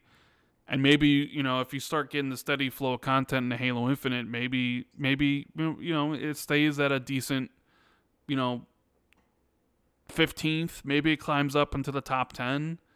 But yeah. Icyler says, I'm playing the devil inside me right now. The quality from Supermassive games seems to have taken a hit so far. Yeah, well, so those games were always kind of on the shorter end of the stick. I thought the Quarry was a lot bigger. That one obviously had a bigger budget than these what do they call it, the Dark Pictures games, because the Dark Picture games are only like 4 hours a piece. They're only like $40. So it seems like they've sort of gone for the yearly 4-hour game. So yeah, I understand why they're all about the same quality level too. Like they're all kind of review in that same area. I think Quarry reviewed a little bit better because I think it was of higher quality. But it's like, hey man, if you're pumping out a 4-hour game every year, I mean, something's got to give. What is it like? You can have good, fast, or cheap, right? It was like kind of like you have good, fast, and cheap on like a circle or whatever, but you can only have 2 of them. So it could be like good. You have 2 of them, but not the third. So you could have a good and fast, but it wouldn't be cheap, or good and cheap, but it wouldn't be done fast, or fast and cheap, but it wouldn't be good. You know what I mean? Yeah. There's always trade-offs for that kind of thing. There definitely always is. He also says, that's interesting. Can Forspoken and Final Fantasy VII Remake run on the Switch without serious downgrades? Studio probably doesn't want to put in that work. Surprised Sony haven't bought them. Must have some issues behind the scenes with that. I mean, they couldn't run natively on the Switch, that's for sure. It would have to be a cloud-based thing. But these decisions were probably all made before this gen really even started. So I'm just saying, like, they were complaining that their games don't sell in Japan anymore. And the reasons they don't sell in Japan anymore really is because one of the reasons why is the PlayStation 5 and the PlayStation in general isn't popular in Japan anymore. They're making the wrong kind of games. They are making the wrong kind of games. They're trying to make these photorealistic action games, which are, you know, have a heavy appeal in the West, particularly among the Sony gamers. But like you say, you can't make photorealistic game run on the Switch without causing it to catch fire. As we saw this week, Pokemon, which looks like a PlayStation 1 game, is struggling to run on the Nintendo Switch. That being said, you do have games like Monster Hunter Rise, which run really damn well on the Switch. So it's like, it's not like these kind of games can't run on the Switch. It's just that you need a specific type of game. You also need a specific type of expertise in your dev team to make a game that can perform well on Switch, that also can run on other consoles as well. You know, and these are the kind of games that, like, maybe they aren't photorealistic, but they're still really fun. You know, Monster Hunter Rise looks a lot more cartoony than Monster Hunter World, but it still plays like classic Monster Hunter, and it's still a really good game, you know. And it's, you know, getting constant updates. It's getting loads of DLC. They're announcing more DLC soon as well, I think. And it's sort of like, that's the kind of game Square Enix needs to be looking to make if it wants to be successful in 2022. They need a kind of action-oriented game that you can play with your friends that runs on the Switch and also has crossplay across different platforms and also launches straight into Steam. Because that's the other thing Square Enix keeps doing. They keep giving Epic Game Store exclusivity on their games. And then they're also selling them for $70 on Steam, which is absolutely absurd. You know, the Final Fantasy VII Integrate is $70 on Steam. You seriously think people are going to pay for that when there's like so much other options out there, so much competition, and crucially, far cheaper options that offer similar kind of gameplay? You know, Square Enix is just making the wrong kind of games, and they're chasing after the Sony banger format, but those only work for Sony. There's like no one else that's really making games like God of War, because only Sony can do that these days, and only the audience for those games only really exists on Sony's platform. So Square Enix keeps looking at the Sony model and thinking, we want that, which is why Final Fantasy 16 is basically a Sony game. But like, that means you can't have it on Switch, and then they want to put it $70 on Steam. The whole business model is stupid. Basically, Square Enix, I will run your company. Put me in charge. I will make a Monster Hunter clone set in the Final Fantasy universe, and I'll make you $50 million in a day. In a day. With gacha mechanics and waifus. Oh, well, there you go. Boom. You know what people are saying. You know what Halo Infinite needs? It needs waifus. It needs the master cheeks, baby. It needs it. Yeah. Chuckle says, Rand, would you rather do another Pokemon charity stream or eat a whole jar of mayo? Oh man, you're bringing up like two of the things I hate the most in my life. Dude, I'll eat a whole jar of mayo. Whole jar of mayo or a Pokemon for free. I mean, if I had to come down to it, I would eat a whole jar of mayo because it would certainly last not as long as a Pokemon stream. Unless I only had to play Pokemon for 5 hours, then maybe I would consider it. But I'm not beating the whole game again. But anyways, so I played a couple games this week. I finally finished God of War Ragnarok. Clocked in at about 40 hours. Did a ton of side content. I'm only missing really a few things from like the platinum. I'd have to do kind of the new Valkyrie fights. Those are like graveyard fights. I've done like 6 of them, and I think there's 12. There's also... But most of the stuff I have left is really collectible based, about like collecting everything. And I'm not... This should give you a good example of how I feel about God of War Ragnarok. With God of War 2018, I felt compelled to get the platinum because I love that game so much. And when I beat that game, all I really had left to do was the Valkyrie fights, but I had a lot of the collectibles, like destroying all the birds that Odin had, right? So I had to go around and spend all this time, find all everything, get everything. I loved God of War 2018. And even that was like, it wasn't even my favorite game of that year because Red Dead Redemption came out. But like, if I had to pick 2 games of the generation, well, technically 3, it would be like Red Dead Redemption 2, God of War 2018, and Ori and the Will of the Wisps were probably my 3 favorite games of last gen. So I was super excited for God of War Ragnarok as my most anticipated game of the year. And I really enjoyed God of War Ragnarok. Parts of it I really loved, but I feel like it didn't live up to how I felt about God of War 2018 at the end of the day.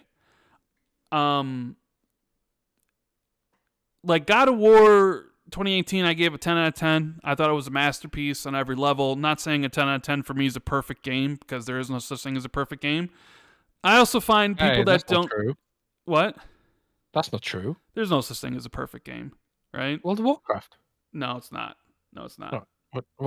Either way, oh, man. I'm of the opinion that if you don't really use 10s, or don't really, 10s aren't indicative of perfect game because they don't exist. But if you're using a 1 to 10 scale to rate games, but you never use the 10, what's the point of it being there? So I thought God of War 2018 was worthy of a 10, masterpiece, despite it having some issues. One of it being like repeat boss fights. You always fight the trolls. was definitely a big one. Yes, it is cutscene heavy, it is story heavy, but I think it worked for that game. The problem with God of War Ragnarok, even though there are some things it does incredibly well, like character acting, like everybody who, like from Kratos to Freya to Atreus to Odin to Thor to everybody, like they're at the top of their games. And the production values are insane. The way that game looks and the way it performs, like playing in a high frame rate mode at 80 frames, incredible, right? And even though the beginning of the game is a bit aimless, the story does pick up. It gets pretty entertaining. And the boss fights are all varied. And I think they're all better than 2018 was. They definitely kind of heard the feedback on that. I think the game's a bit bloated. I think... And what I mean by that is... I think they heard all the praise that everybody gave them about 2018. And they sort of thought, oh, we can kind of do more for the next one. More story... more slow walk, talk, riding sections, more of everything, because it's your typical sequel, right? It's bigger or badder, better, right? You got a bigger cast of characters, you have more boss fights, you got bigger set pieces, right? Even though it's virtually identical to 2018 because it's a sequel, right?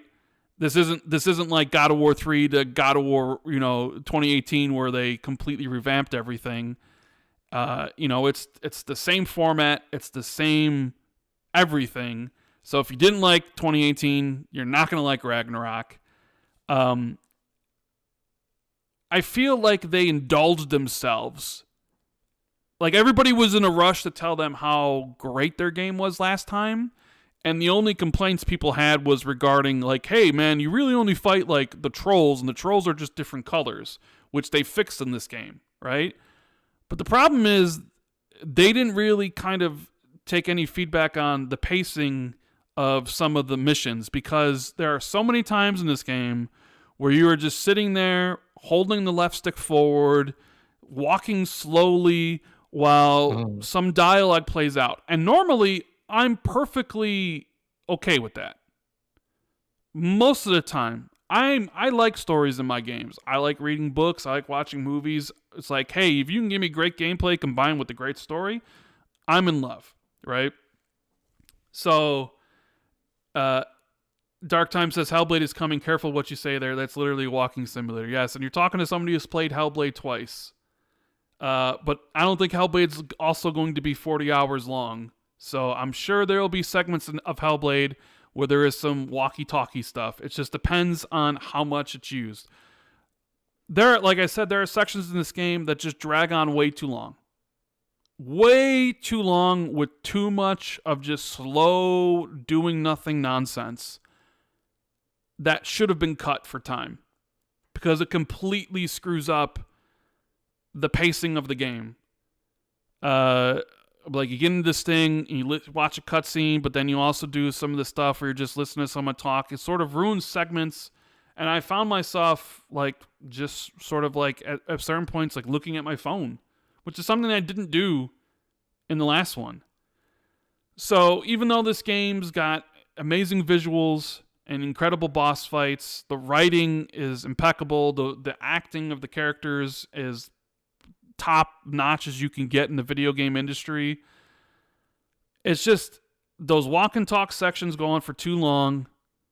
It's too bloated. They should have cut some of that. The puzzles, there aren't even really puzzles. They're just they just ruin the flow of the game for the most part. I at first it was like, all right, but then they constantly just throw them in your path, and I'm just like, I'm over this, man. You do this constantly, and you have the characters telling you, this is how, look over there to look at this, and then when you're fighting enemies, they'll be like, oh, really? When the fight starts off, like, you do this to this guy, and they're so chatty about the solutions to the puzzles, or how to fight a boss, or every time you get on fire, Mimir will go, you're on fire, brother! but I'm sure you knew that. Like, I don't know how many times I heard that phrase, "You're on fire, brother." But I'm sure you knew that. It's like, shut the fuck up. I know I'm on fire. I'm playing the game. You don't need to give me puzzle solutions 2 seconds into me trying to solve the puzzle. You don't need to tell me what I need to beat a boss fight the second I start trying to beat the boss, right? So it does sound like I don't like the game. I love the game. I had an incredible time with the 40 hours. There's just, for me, it didn't live up to 2018. It's not as good as 2018 for those specific reasons. Pacing's all over the place. It drags in way too many more areas. And the over-talking of the puzzles ruin so much of what is enjoyable about going through the game. But like the combat, I loved using the Blades of Chaos combined with the axe. And I'm not going to spoil anything, but I'm sure people know the other sections of the game. I, for the most part, was really happy with how the combat went in that other sections of the game. Really enjoyable. I just didn't really like what they had you really do in those sections in the game, even though they were pertinent to the story. Yes, I mean, those are kind of my takeaways on God of War Ragnarok. It is still, one of my favorite games of the year, top 4. It just didn't reach the levels of 2018 for me. There wasn't any moment in this game that reached the levels of the lead up and the retrieval of the Chaos Blades, which that's kind of like a one-time thing. Like, you really couldn't do that again. It does try to get there in certain aspects where it reaches for that, and maybe for other people it'll get there, but for me it didn't. But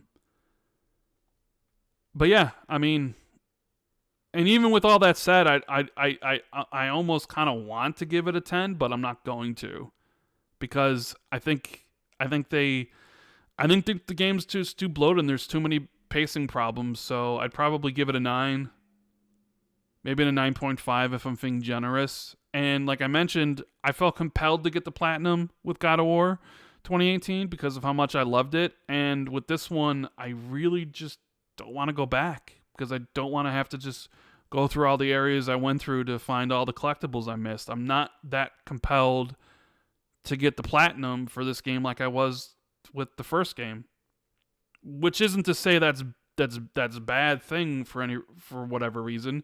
And I don't really care about trophies like that, but I do care about them for a game I loved, which is why I did it for certain games. And I thought I'd love this one like I did the last one, and I just didn't. I didn't love it as much, so I just don't want to go back to I just don't want to go back and have to deal with all that stuff. So maybe my mind will change because I finished it a couple days ago. It's just one of those things where, I guess it's tough being a sequel, right? You have people looking back nostalgically at the last game, right? And this one, you can argue, performs better in all the major key areas. Like the gameplay's tighter, the combat's better, it looks better, it performs better. The side quests are significantly improved. Like there are some of the side quests on here that are on par with, the best of, any of these sort of action RPG games, action adventure RPG games, right? Like they've stepped up their game in certain areas between their boss fights and the side quests and all that stuff, but there was just parts where I was just like, I'm rolling my eyes and I'm just like, get on with it already. And someone who loves slow burns and storytelling in games, for me, someone who's like literally reads books all the time that people won't even pick up because it's who wants to read shit. For me to say, hurry up and get to the point and stop wasting my time, that says a lot, because I love to read 800-page fantasy science fiction novels. I love slow burns, man. And there was just too much of that in this game. If they had cut out a bunch of that, maybe slow down on some of the useless puzzles in between the areas when you're exploring and the combat scenarios, it probably would be a 10, because the ending is pretty damn good. it's like they almost nail it. I mean, they kind of do nail it, but man, there was just too much slog to get there, though, Jez. You know? Yeah. Let me ask you this, Rand. What's game of the year then? Well, that's a big argument right now. The game of the year. So I posted my top 4 games. Well, you know what? We'll talk about this in a minute because I also played Vampire Survivors, which is an interesting dichotomy between these two games. You have God of War Ragnarok, the pinnacle of AAA development, right? An incredible game that has clearly cost hundreds of millions of dollars to make, right? And then you have Vampire Survivors, a game by one guy, maybe? Is it a guy by one guy? Yeah. So it's like you got God of War Ragnarok made by Sony Santa Monica, a team of hundreds with all these support studios all across the world. And it's sold for $70. And then you have Vampire Survivors. One guy made it, right? Looks like an NES game, essentially, from like 1986. And it's being sold for $5. And so it's like you talk about one and talk about the other. So you were busy this week, and Vampire Survivors won the poll for the Patreon. That's what the Patreons wanted to see. Right? Yes. So I was like, all right, you couldn't... And I wanted you to get the clips because I've seen clips of you on Twitter where you're just destroying shit. And I'm like, I want to see that. And you were like, I can't this week. I'm too busy. And I'm like, fine. And you're like, could you do it? I'm like, yeah, sure, I'll do it.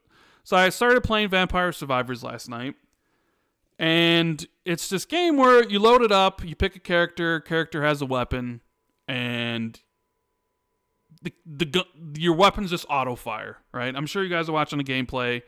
Enemies will come at you from all different directions that try to surround you. You kill the enemies with your auto-fire weapons. You pick up gems. The gems give you XP.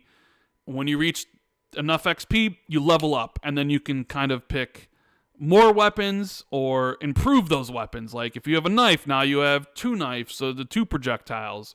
Or if you have lightning, you got 2. Like you basically improve your character with have more weapons and all those different things. And the game throws more and more harder enemies at you.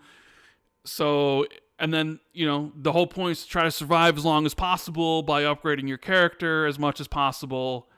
And then there's things like treasure chests that you find and money. And then in between that, the money you can use to upgrade stuff permanently, like your XP or your health or all these sort of things. And then you can buy other characters that have other weapons. And then each time you earn an achievement, you unlock something. So like, oh, you don't have garlic right away, but if you eat 5 fleur chickens, you unlock garlic. So you always have garlic. There's a chance that you can get it.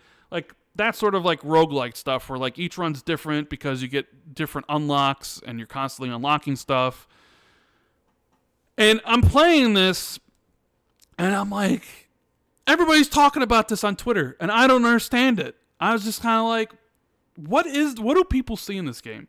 Sure, it's a nice little game to play in party chat. You don't really need to think about what you're doing. You're just trying to, you know, move where there's not a lot of enemies, right? And just level up. And I'm like, I don't see the big deal of this game. Like, what is it, right? Because I would get to like 10 or 12 minutes into the first level or 15, the werewolves would show up and I would die. And I'm like, and I would just keep on doing it with the same thing happen no matter what character I would use. I'm like, what's the big deal about this game? What? I don't get it, right? And then I think you can see it here where the 2 runs I had were actually really good. And the second run, I actually got to the 30-minute mark on the first level and got instantly killed by the boss, I guess. But last night, I just had a run where I felt like God, where everything came together, and I had like this lightning that was destroying everything. Before I was thinking lightning was useless, but then I had lightning up at level 8, and it was just destroying all the stuff around me. I had like crosses at level 8, and they were just thrown out, boomeranging everywhere. I had like knives, and then all of a sudden like things started evolving. Like my knives turned into this knife storm that wouldn't stop, and this thing that shot out a bolt of energy transformed that was shining all like, And it was just crazy because I was just destroying all these enemies that were trying to kill me and leveling up so fast in my character that like it finally sort of clicked, I guess. It clicked for me, Jez. I'm like, oh, okay, I guess now I see what the addictive element is. And then I played the ones I've recorded here are, the next two after that. So at first I was like, I don't really get this, but then I got really powerful and had a really good run, and I'm like, oh, okay. All right. I sort of get it now. So it's like crack. Like I've been sort of because I've been playing it on my Steam Deck. Steam Deck, baby. There's this whole meme that like if you've got a Steam Deck, you have to bring it up. It's kind of like vegans. Everyone in the room has to know you're a vegan. But in the gaming community, everyone has to know that you've got a Steam Deck. But I don't have a Steam Deck anymore because mine's broken. Thanks, Valve. But so I had to start over because I had like a bunch of unlocks on PC, and then I couldn't sync my saves up from my Steam Deck because it broke. So then I was like, well, I'll just start over again on Xbox and get my unlocks again. And I just but this time going through, like I've been trying to max out every different weapon to try and find all the different combos, and I was playing around with the knives last night. And have you tried the knives maxed out? I mean, I got their first evolution where they're just constantly firing. Yeah, it's hilarious. It's like a machine gun of just. I just like in my head imagining the guy just throwing knives like constantly, And I suppose that's sort of like the graphics as well. It kind of reminds me of being a little kid and sort of using my imagination to fill in the blanks of the pixels, And you're playing Final Fantasy 6 or something, or like games that are even older, like Final Fantasy 5 or even, and you're sort of like using your imagination to fill in some of the blanks.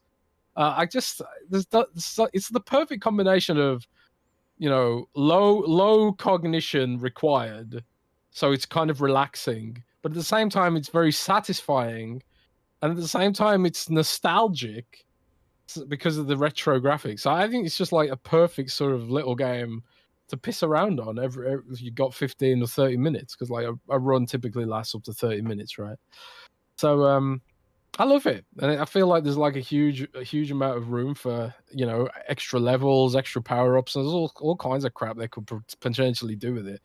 And also, I think it's really humble of them to sell it for $5. I think that's just like, it's the perfect example of a great indie game cutting through all the marketing and all the mega bucks and all that kind of stuff, and just sort of, it gives me like, do you remember Flappy Bird?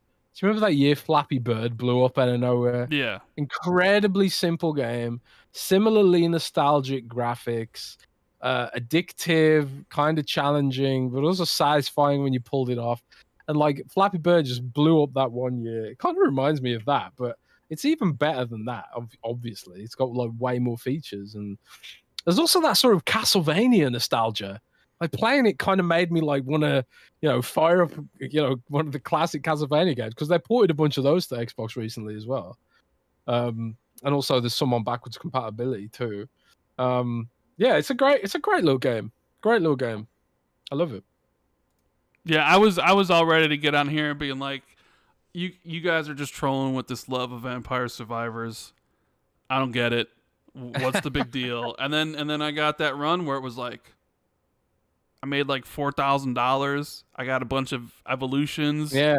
And it was just like, oh my God, okay, yeah, I feel this. Although it is kind of funny to talk about God of War, and then talk about Vampire Survivors. Yeah, it's hilarious, isn't it? There's just something funny about it. It's just, I don't know, that's just gaming, man. You have your AAA level production, that that interactivity that only gaming can provide, right? Like, 'cause yeah, you could watch a movie, but like there's really nothing like the way gaming does it, where it's like, yeah, there's a cutscene, but then you're playing, right? That sort of interactivity, and then from a all the creative people at a huge studio by a major publisher, and then like on the flip side, you have just one dude just making a game, selling it for $5, right? It's just that looks like, it could have been on the NES, and like they're well, I wouldn't say they're equally as loved, but people love both of them. All right, I don't know. It's just really cool to see. Like, I really loved God of War Ragnarok, despite a lot of my criticisms of it, and that's not really. I mean, it's not a bad thing that it didn't live up to 2018, and maybe that is nostalgia glasses on. Maybe I'm looking back so fondly on that game that I'm misremembering it wrong. But I feel like it wasn't a perfect experience. So it's like, to me, it wasn't a 10 out of 10, despite it being incredible in most every way. And then you have this experience, Vampire Survivors, which I doubted. I was just like, whatever. I'm, jaded Randall Thor 19, right? Randall jaded. And then I was discovered that, like, pure just sort of love of gaming was, where you aren't preconceived, because I'm 41. I don't really expand my horizons to new genres like I used to, right? I'm set in my ways. I know what I like and what I don't like. And I would see the clips on Twitter, and I'm just like, this looks so dumb. Who cares? And then because of Patreon, and because Jez was just like, I'm too busy, bro. I'm too busy to play an hour of Vampire Survivors, a game which you probably played for 6 hours this week regardless.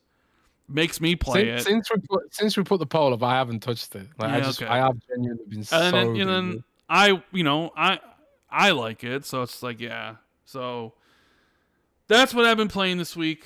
I didn't get a chance to check out Somerville, which is a game I was really looking forward to. I'll probably check that out this upcoming week.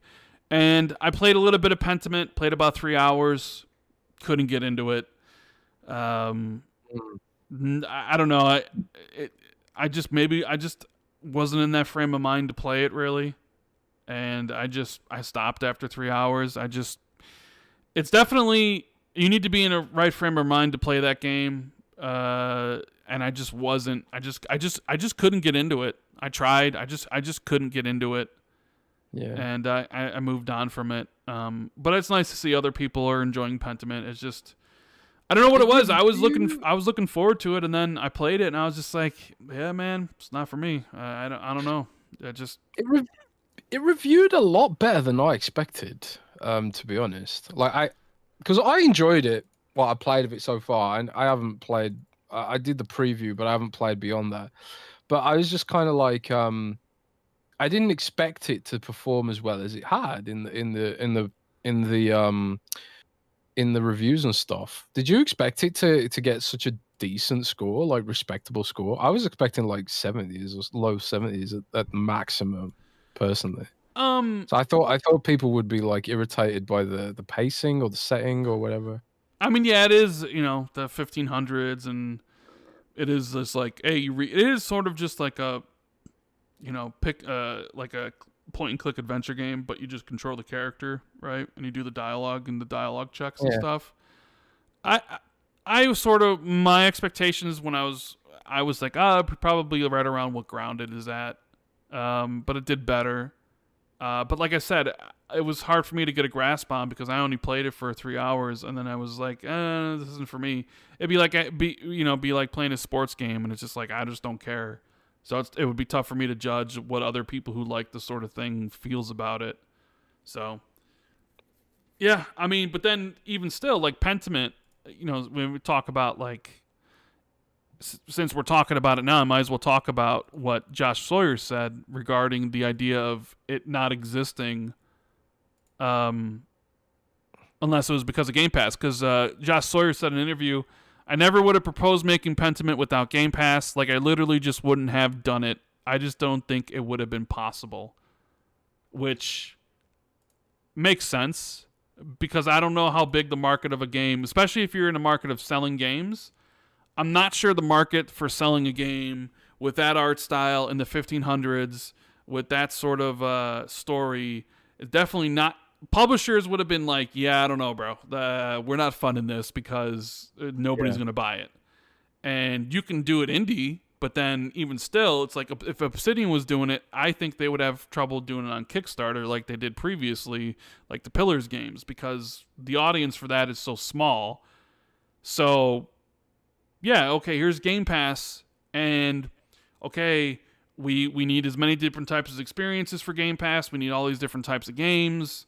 Josh Sawyer wants to make this, so you can.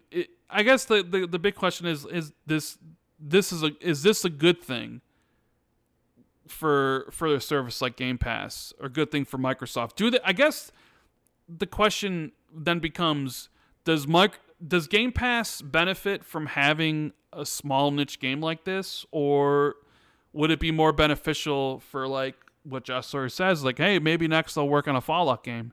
Like, what's best for Xbox? Is it best for Xbox for Josh Sawyer to work on a bike shop sim, or best for Game Pass for him to work on a Fallout game? Because I think the creativity and everything is amazing, that you can, like, here's Pentiment, a game that wouldn't exist, that people do like, but the audience is probably really small, and it's probably not really helping out Game Pass much, but it keeps people at Obsidian very happy, very wanting to stay there versus wanting to leave. But at the same time, it is a business. Microsoft and Xbox aren't a charity, right? They have to meet their own internal projections about stuff, and I really doubt Pentiment is selling Game Pass subscriptions. You get what I'm trying to get at here? Yeah, I mean, without having like the data and like seeing like what kind of engagement Pentiment's getting, it's hard to say. I think like there is a cultural value to a game like Pentiment, because of the depth they went to recreate the period, the history, and the setting. It's very there's been a lot of research there, so it's kind of like, how do you put a price on art? And I really appreciate the fact that Microsoft greenlit this game. Presumably, they greenlit the game on the basis knowing that it was going to be an art play and not necessarily an engagement play or even a sales play. Because, like you say, it's going to be this kind of niche little game, but it's also like, I think there's this huge amount of value there because they can get data from how people engage with the game. They experimenting with this stuff allows developers to sort of flex their creative muscles here and there, potentially without wasting money. Because there's still probably going to be a decent amount of people playing this, and it's not like the game going to cost millions and millions and millions of dollars to make, right? So like, I think there's value from a cultural perspective, from a pure art perspective, and also just a variety perspective. Like, we talked before about how one of Netflix's strengths is that it caters to every imaginable niche. There's something for everyone on Netflix, and you kind of want that, if you are trying to go global and stuff like that. And there are a lot of things that Microsoft could be doing better to go global. We talk about localization. We talk about expanding to Southeast Asia or just Asia in general, or expanding to Latin America better, or South America. There's just loads Microsoft could be doing on that side to expand as well. But I think that's game developers can't affect that. It's not their job. Their job is to make games at the end of the day.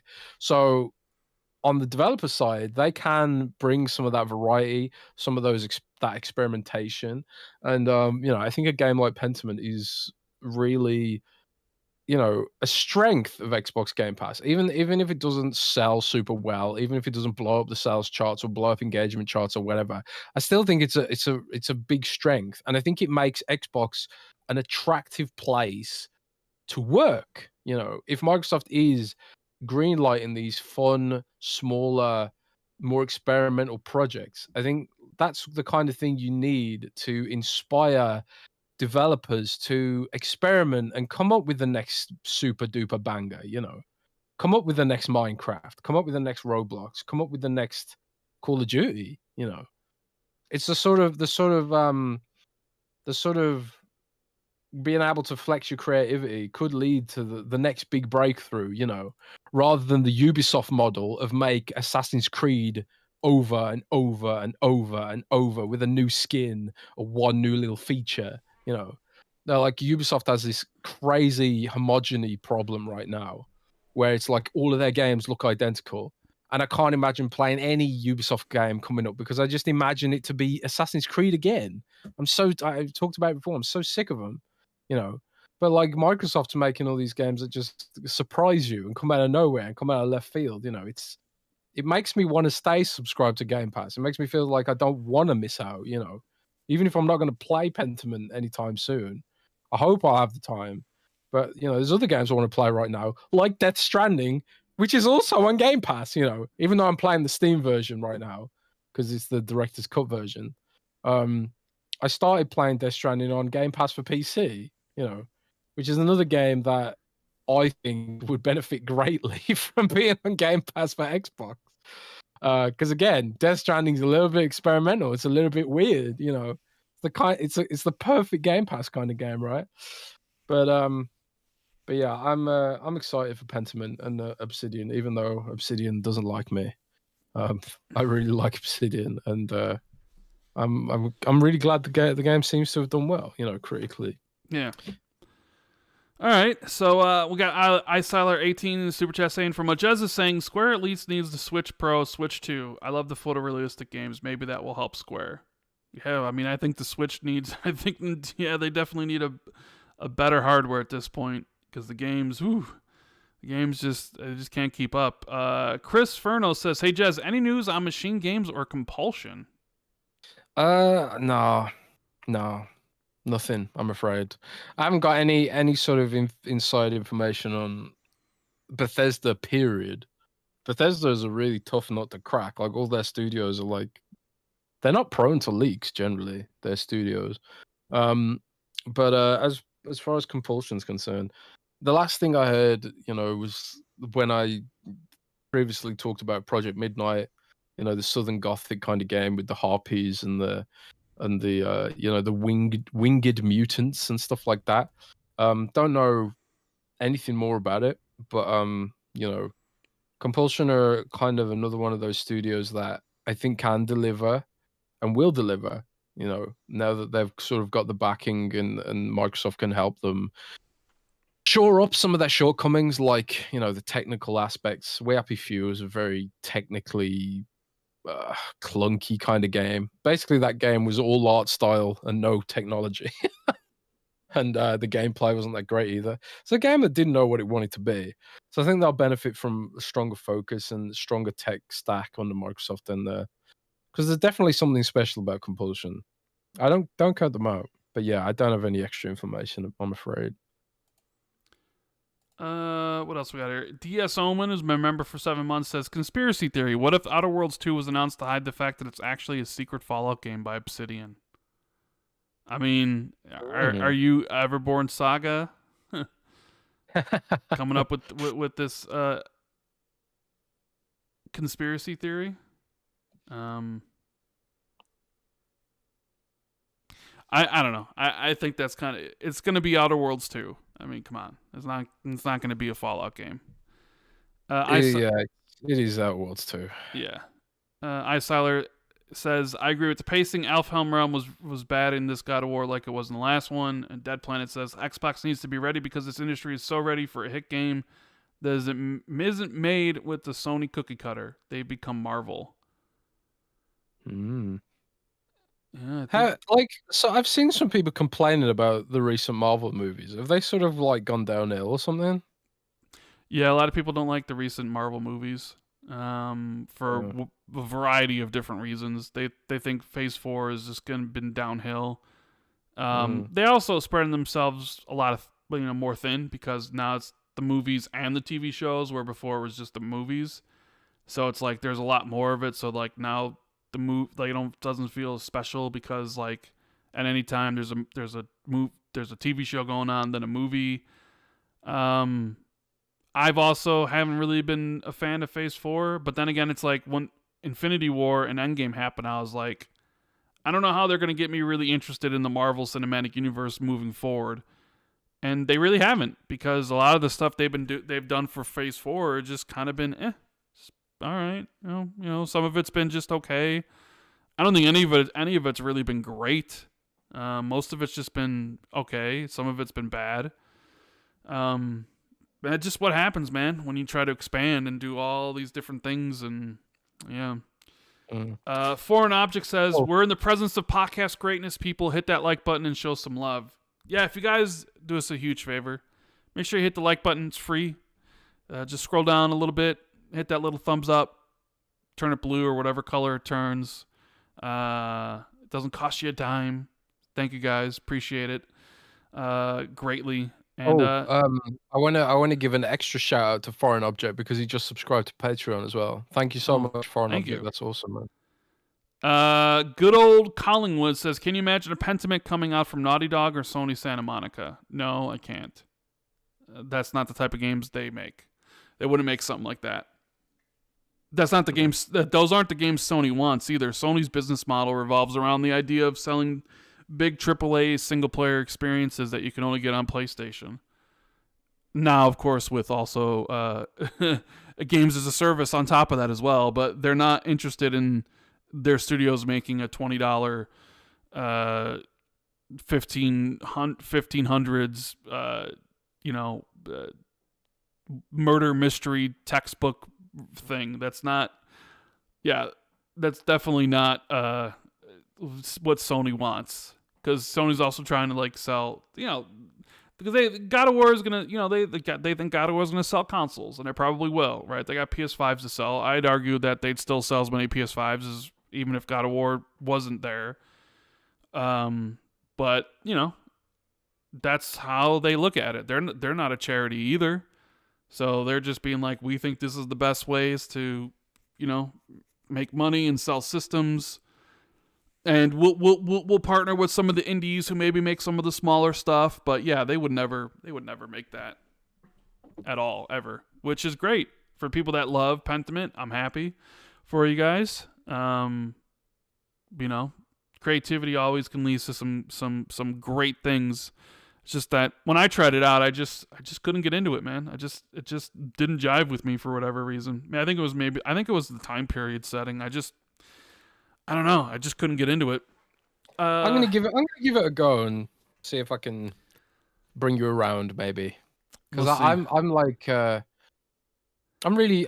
intrigued by it, because obviously I live in the area where the game's set, so I'm intrigued by it by that perspective. But also I don't know. I just like Obsidian. I like Josh Sawyer's games, so I guess we'll see. Flame says, Jez, stop trying to get people to ruin LinkedIn. Yeah, Jez. Oh yeah, I tweeted everyone should go to LinkedIn and make it the new Twitter. Because I've been posting on LinkedIn recently, Rand. I've been trying to build my LinkedIn following, and I quite like LinkedIn. It's actually pretty good. No, it's not bad. Maybe LinkedIn will be the new Twitter. LinkedIn's a really big business for Microsoft. Did you know that? Yeah. I saw how much money it brings in. Yeah. It's actually one of the social networks that is like actually really profitable. And I guess because it's entirely aimed at businesses and stuff like that. But I've just been using it like Twitter. I've been spamming memes on there and spamming links. So I'm like using it the completely wrong way. And like I will never be able to get employed ever again, probably, because they'll look at my LinkedIn profile and think, "Wow, this guy's a weirdo." But honestly, I don't really care, Honestly, I don't care. Istyler in the Super Chat says, God of War is game of the year for me. Can't decide between Elden Ring and Horizon West is my second. I like semi-open world for the Soul series better personally. All right. Thank you for your opinions on what you think has got game of the year, because we're going to be talking about that in just a second. Let me see if I got everything here. He also says, I only care about Deadpool 3 right now with our boy Hugh Jackman. I mean, that's really the only movie I care about too. So, but we had the Game of the Year nominations coming in from the Keeleys, the Game Awards that will happen on December 8th. And you asked me before what is going to be my Game of the Year, right? And the nominations were God of War Ragnarok, Elden Ring, Plague's Tale Requiem, Stray, Xenoblade 3, and Horizon Forbidden West. Now, the only one here that surprised me was Stray. I haven't played Stray, but it's got a cat in it. Now, normally there's usually an indie game that's nominated every single year. Last year was It Takes Two. Even though it was published by EA, it was during the EA original thing, and that actually won. And it deserved it because It Takes Two was phenomenal. Year before, Hades was nominated, and I think you can sort of go back. They always sort of nominate one indie game. In my opinion, they picked the wrong one. I played Stray. At no point during my playthrough of Stray did I think I was playing a game that was worthy of Game of the Year at all. Like, if you want to talk about an indie game just for, you know, a better one, Sifu's way better than Stray. Maybe it's just all those cat lovers and animal lovers in the industry that was like, oh man, Stray, or as people are saying in chat, Call to the Lamb. People were loving. I was kind of surprised Call to the Lamb didn't get nominated. The interesting thing about all these nominations is that they're all third person to some degree. Granted, Xenoblade 3 is like an RPG. God of War Ragnarok, third person, cinematic, story driven, action adventure. Elden Ring, third person, action RPG.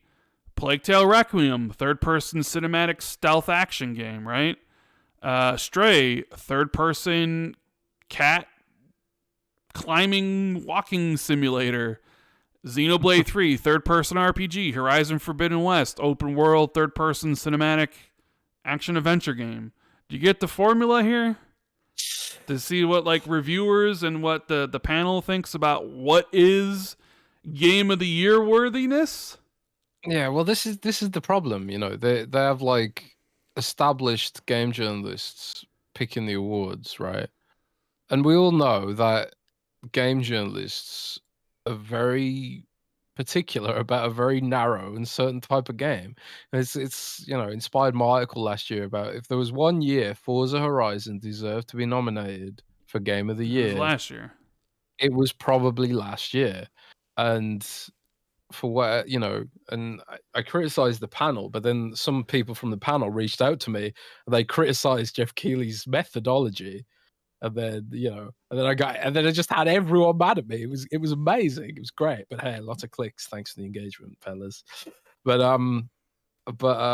yeah, it's that's why I don't really take these game awards too seriously. You know, it's until we get to a point where game journalists are more sort of knowledgeable about the process of making a game. I think like it's a little bit biased towards games of certain types, you know, that necessarily like they're amazing for different reasons. I think right now it skews way too hard, and it does I mean, I wrote this in my article, but it does a disservice to games that aren't movies. It does a disservice to games that aren't like that don't make you sort of feel the way a movie makes you feel, because a lot of our game journalism is honestly inspired by movie journalism, because that's the frame of reference. I think a lot of the time, you know, I do it too when I'm reviewing games. Like I'm not saying I'm better. I'm definitely not. I'm saying I'm sort of literally coming at it through my own experience. Like when I'm writing game reviews, a lot of the time I'm thinking like I wish I knew a little bit more about the development side of things. But if I could program, if I could do C#, you know, I bought a course on C# on Udemy and Unity, and I'm just too dumb. I think I'm just too dumb. I managed to. I mean, if you guys follow me on Twitter, you might have seen my my ragdoll physics penises I made. Did you see my ragdoll? Yeah, in my yeah. What? The first thing I did with my knowledge of Unity 3D or 2D rather was make ragdoll physics penises. Raining Microsoft Paint physics penises. Why? That's what do you mean? Why? Why would you do that? That's what you do. No. Well, look, Rand. I'm experimenting with my newfound knowledge, but that's as far as I got with game design. Was the ragdoll physics penises? But it's kind of like if I knew how to make games, I probably wouldn't be writing about them. I'd probably be making games. So that's sort of the disconnect there, you know. It's and I think like, you know, the things will change over time, and you know, game journalists today are definitely getting a lot more knowledgeable about game development, or at least trying to pay a little bit more attention to that side of things and learning a little bit more about it, you know. So but I still think like the Game Awards is skewed towards games that make us feel how movies make us feel, because that's sort of like, you know, like, oh, I'm at the Oscars, I'm a movie critic now. We have to pick games that are you know, this way.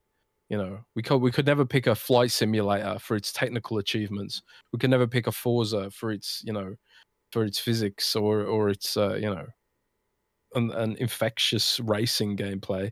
It has to always have a cinematic element in some way, or it has to have a message, you know. And I think that's kind of I think that does a disservice to the variety of gaming, because not every game needs a message, not every game needs to be photorealistic, you know. But whatever. That's just why I don't take Game Awards that seriously. But they're still fun, and we still get lots of trailers, and that's why they're rammed with trailers, because I think if it was just awards, no one would watch it.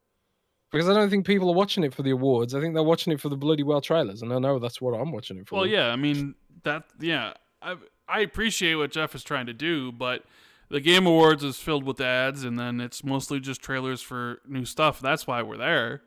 I was just talking about the Game of the Year nominees, because it's all third-person stuff. So if you're making a game in first person, it doesn't seem like that's going to be a hit with critics.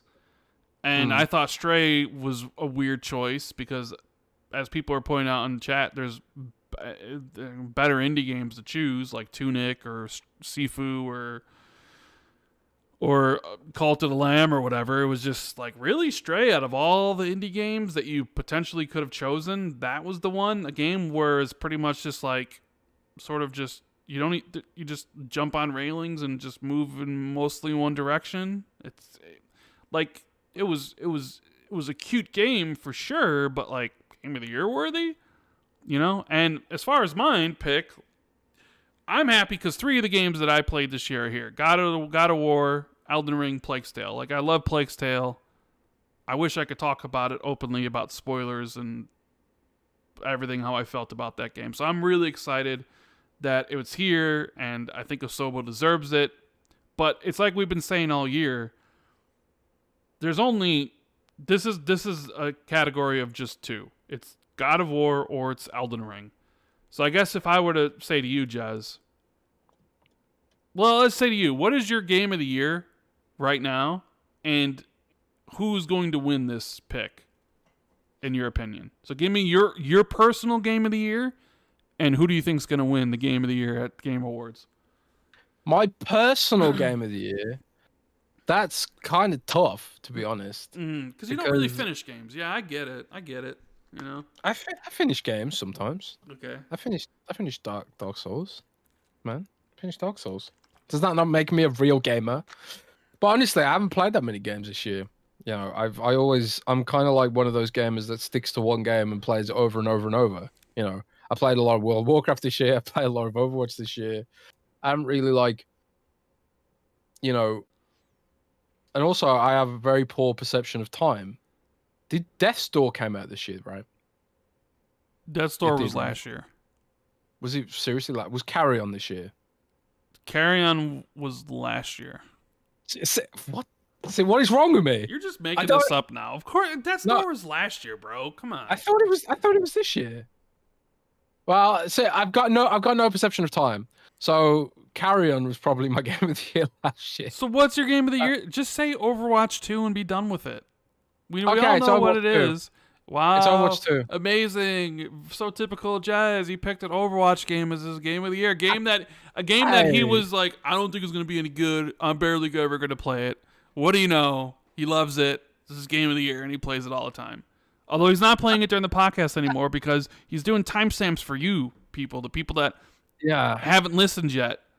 I was all saying to my the girlfriend 30,000 earlier, of you who listen, whether it's later on YouTube or downloading on iTunes and Spotify. Jez is doing this for the peeps.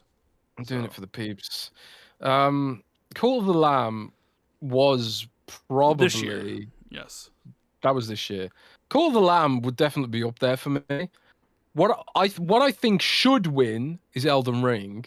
Mm. You know, Okay, I you think think it Elden Ring should win, should but what do win. you think will win then? If you think it What do I should, think will win? yeah, I think God of War Ragnarok will win because of mm-hmm. recency bias. Because you think recency bias is going to play a factor. Yeah, recency bias, but also this discourse that Elden Ring doesn't have a story. You just see that suddenly pop up everywhere. Suddenly the PlayStation fans are attacking God of War or attacking Elden Ring because Elden Ring doesn't have a Elden Ring's story isn't basically in your face like it is with God of War, like a typical movie or whatever. Elden Ring doesn't literally lead you from story scene to story scene like a TV show. Elden Ring also doesn't have a character tell you that you're on fire every time you're on fire and that it'll pass. It also doesn't have people telling you how to solve a solution of puzzles or telling you how to beat enemy bosses every single moment of the time too.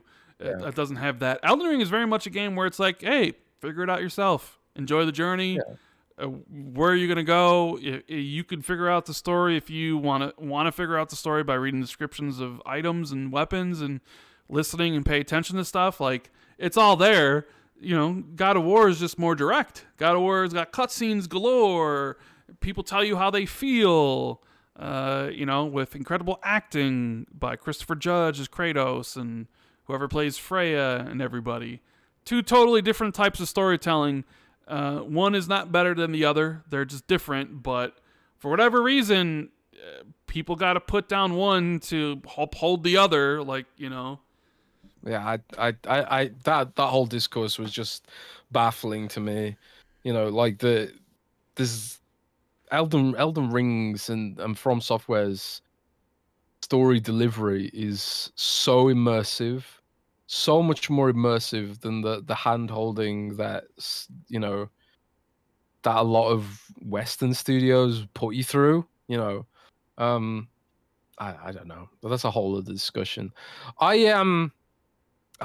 don't know. My game of the year is probably Overwatch based on pure hours alone. But the reason I'm reluctant to say Overwatch 2 is because it's not a new game. It's just Overwatch 1 with a couple of mods slapped on it. It feels dirty to call Overwatch 2 a new game because it isn't a new game. It doesn't feel like a new game. And it's not, in a lot of ways, it's not better than what we had before. A lot of some characters feel better, but a lot of them feel worse. A lot of them feel underbaked. A lot of them feel unfinished. A lot of them have lost their identity. And the monetization's horrible. And we've lost a bunch of maps too, and there's still shitloads of bugs in it. So I'm really reluctant to call Overwatch 2 Game of the Year for me, even though I've played it more than any other game probably this year, because I don't think Overwatch 2 deserves to be nominated at all. I don't think it deserves to be nominated at all for any award, frankly. So. The game that surprised me most this year was probably Call of the Lamb. I haven't finished it though, so I'm also reluctant to say that's my game of the year. I don't think I've finished any new game this year except for the ones I reviewed, and the ones I reviewed probably wouldn't be ones I'd consider game of the year. So it's just been a bit of a washout for me this year. I played like my game of the year is probably RimWorld Console Edition, but does that count because it came out before on PC, right?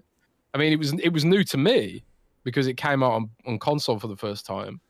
But I absolutely loved RimWorld this year. RimWorld is amazing. I know it's not your cup of tea, Rand. Mm-hmm.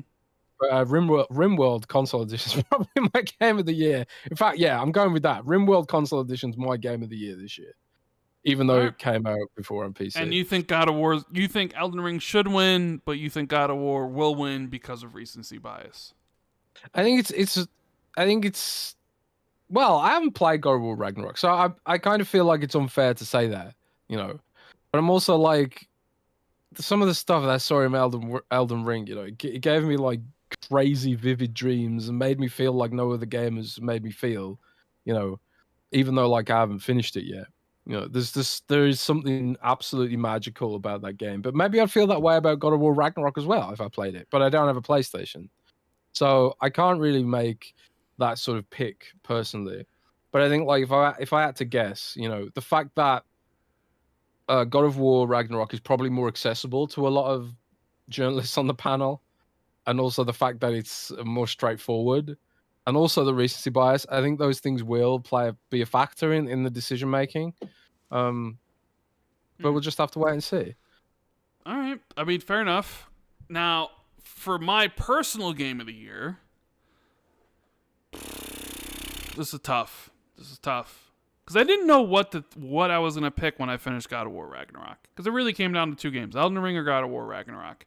Plague Tale's like a distant third. Sifu's like right there as a good fourth. I love Sifu. I didn't know what to think. I didn't know what to choose. And then I slept on it a couple days, and I've been thinking about it. And I think I just have more issues or more criticisms of God of War Ragnarok than I had of Elden Ring. And I still remember like Elden Ring, just exploring this vast world and being stunned by everything I would find. And I think maybe people talk about the opening hour of God of War Ragnarok being this jaw-dropping thing, even though like it's beat for beat the exact same as God of War 2018, like almost exact carbon copy. And they talk about like, oh, there's this moment, the Thor fight in the beginning, which was really cool. Don't get me wrong, but it was still just basically the Baldur fight from 4 years ago. And that was like super impressive because you never seen it before. The Thor one was just like, all right, well, oh, sure, but it's just the same. There's just that moment in Elden Ring where I opened up that chest and I got transported somewhere else. I didn't know what the hell was going on. And then I finally made it out of the cave, and I'm in this area with just like red skies. I still remember that. This moment of like pure discovery and exploration. Didn't have any NPCs in my ear telling like do anything. I did it on my own, as most everything in Elden Ring is. Like you discover it yourself, figure it out yourself. And I just remember just being completely blown away by how the world they built fits so well together. You got all this open world stuff with all these different areas, and then you get into those your typical like Dark Souls like linear like you get to the big like castles and fortresses and how they're all it sort of just blew my mind about how they built that open world and then structured everything and layered it on top of it. So for me, I'm after sleeping on a couple days, I think Elden Ring is my game of the year, and God of War comes in a close second. And I think Elden Ring should win game of the year. And just to be different than you, I think it will. And so like you think God of War will because of recency bias. I'm just gonna say Elden Ring will. I think Elden Ring will. But I mean, I wouldn't be surprised. Recency bias is a very, very strong thing, and it reviewed very, very well. And a lot of people gave it 10s that apparently had no issues whatsoever with God of War, like it was, Jesus walking on water or something. But those are. I would say like God of War Ragnarok, and playing God of War 2018 on my PC, which honestly can't handle it that well. My PC doesn't run it that well.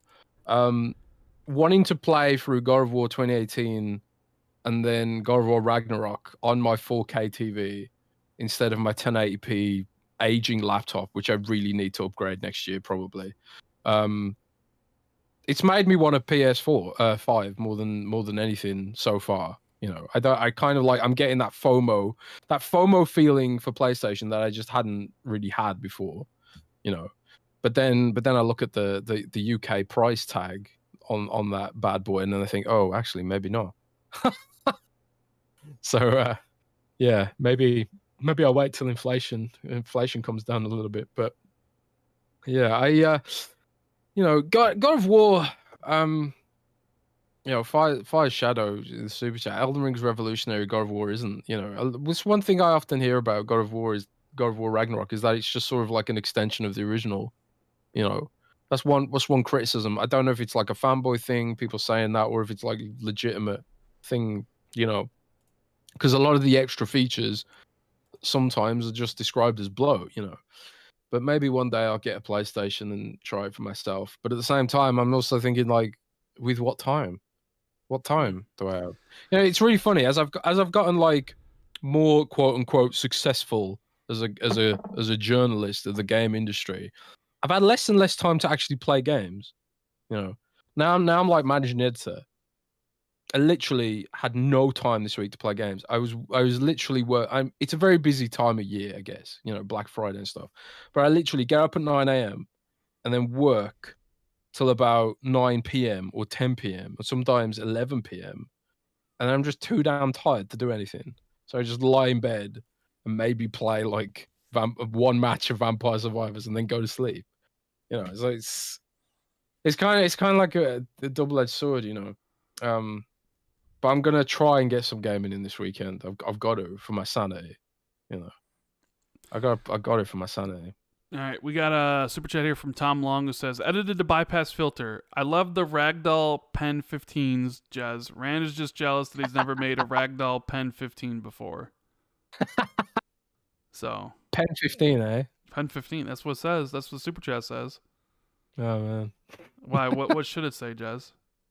I don't know. What should it say, Rand? I don't know. I don't want to demonetize your video, bro. You always do. Oh, well. Freakazoid says, Rand shitting on Jez about Overwatch, but won't stop talking about boring-ass Hellblade. I only brought up Hellblade because someone else talked about it.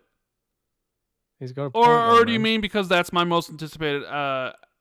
No, here's the thing, Freakazoid, is that Jez talked all this shit about Overwatch 2, about how it wasn't any fun, or wasn't going to be any good, and all this crap leading up to it actually launching. And then what do you know what happened? He loved it like I knew he would, and he played it all the time like I knew he would. That's what I'm giving him shit about. I'm not giving him shit about just playing it because, he likes what he likes. I'm giving Jez shit about the fact that he talked shit about it leading up to it and thought it was going to be bad and then ended up loving it anyways. That's what I'm talking about. So, yeah. Icyler says, let's keep it real. It's no surprise Sony games are on the Game of the Year. Xbox got nothing. I mean, Xbox didn't really put anything out this year, so I'm not surprised they didn't get any nominations. I don't think no one's saying God of War shouldn't be nominated. Yeah. Well, they also have Horizon nominated, but that doesn't stand a chance of winning anything. But for Stray, it's laughable. It's nominated. Forza's like COD. You'll never see it winning anything, by the way.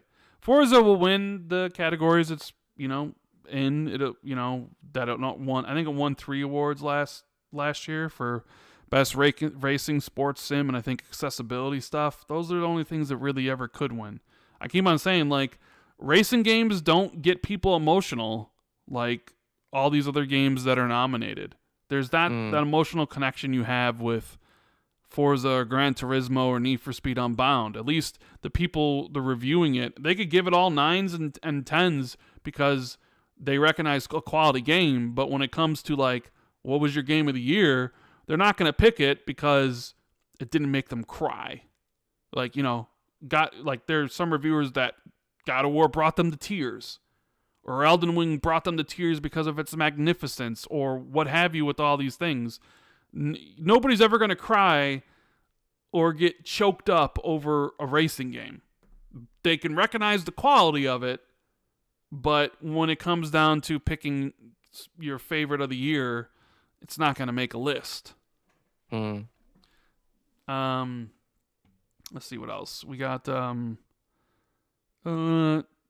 T. Kassaris says, I hope Stray wins Game of the Year so we see FromSoft and Sony fanboys get upset. Great show, guys.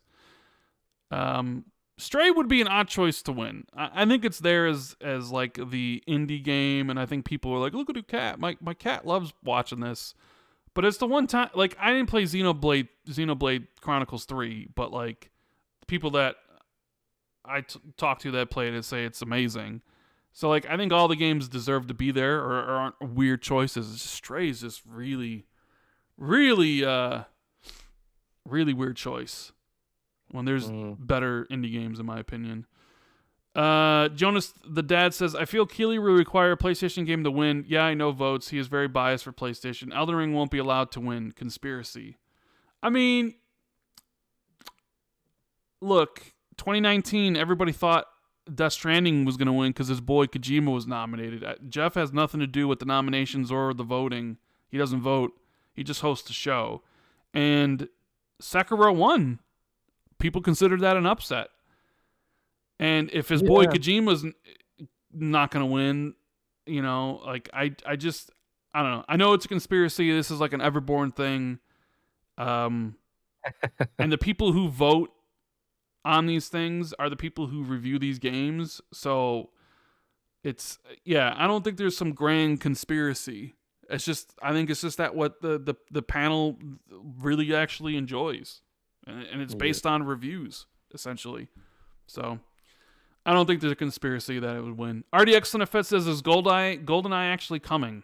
I mean, I guess. Maybe it comes in December. Maybe in time for the holidays. You know, new people getting the Switches for Christmas or whatever, and then launching on Nintendo Online and Xbox. Maybe that's when they're going to put it out. I mean, that's at least my thinking at this point. It's going to come in December, and then people will care for 5 minutes and then never talk about it again. Can't wait. Fire Shadow says, Elden Ring is revolutionary. God of War isn't. Okay. Thank you for the support, Fire Shadow. Appreciate it.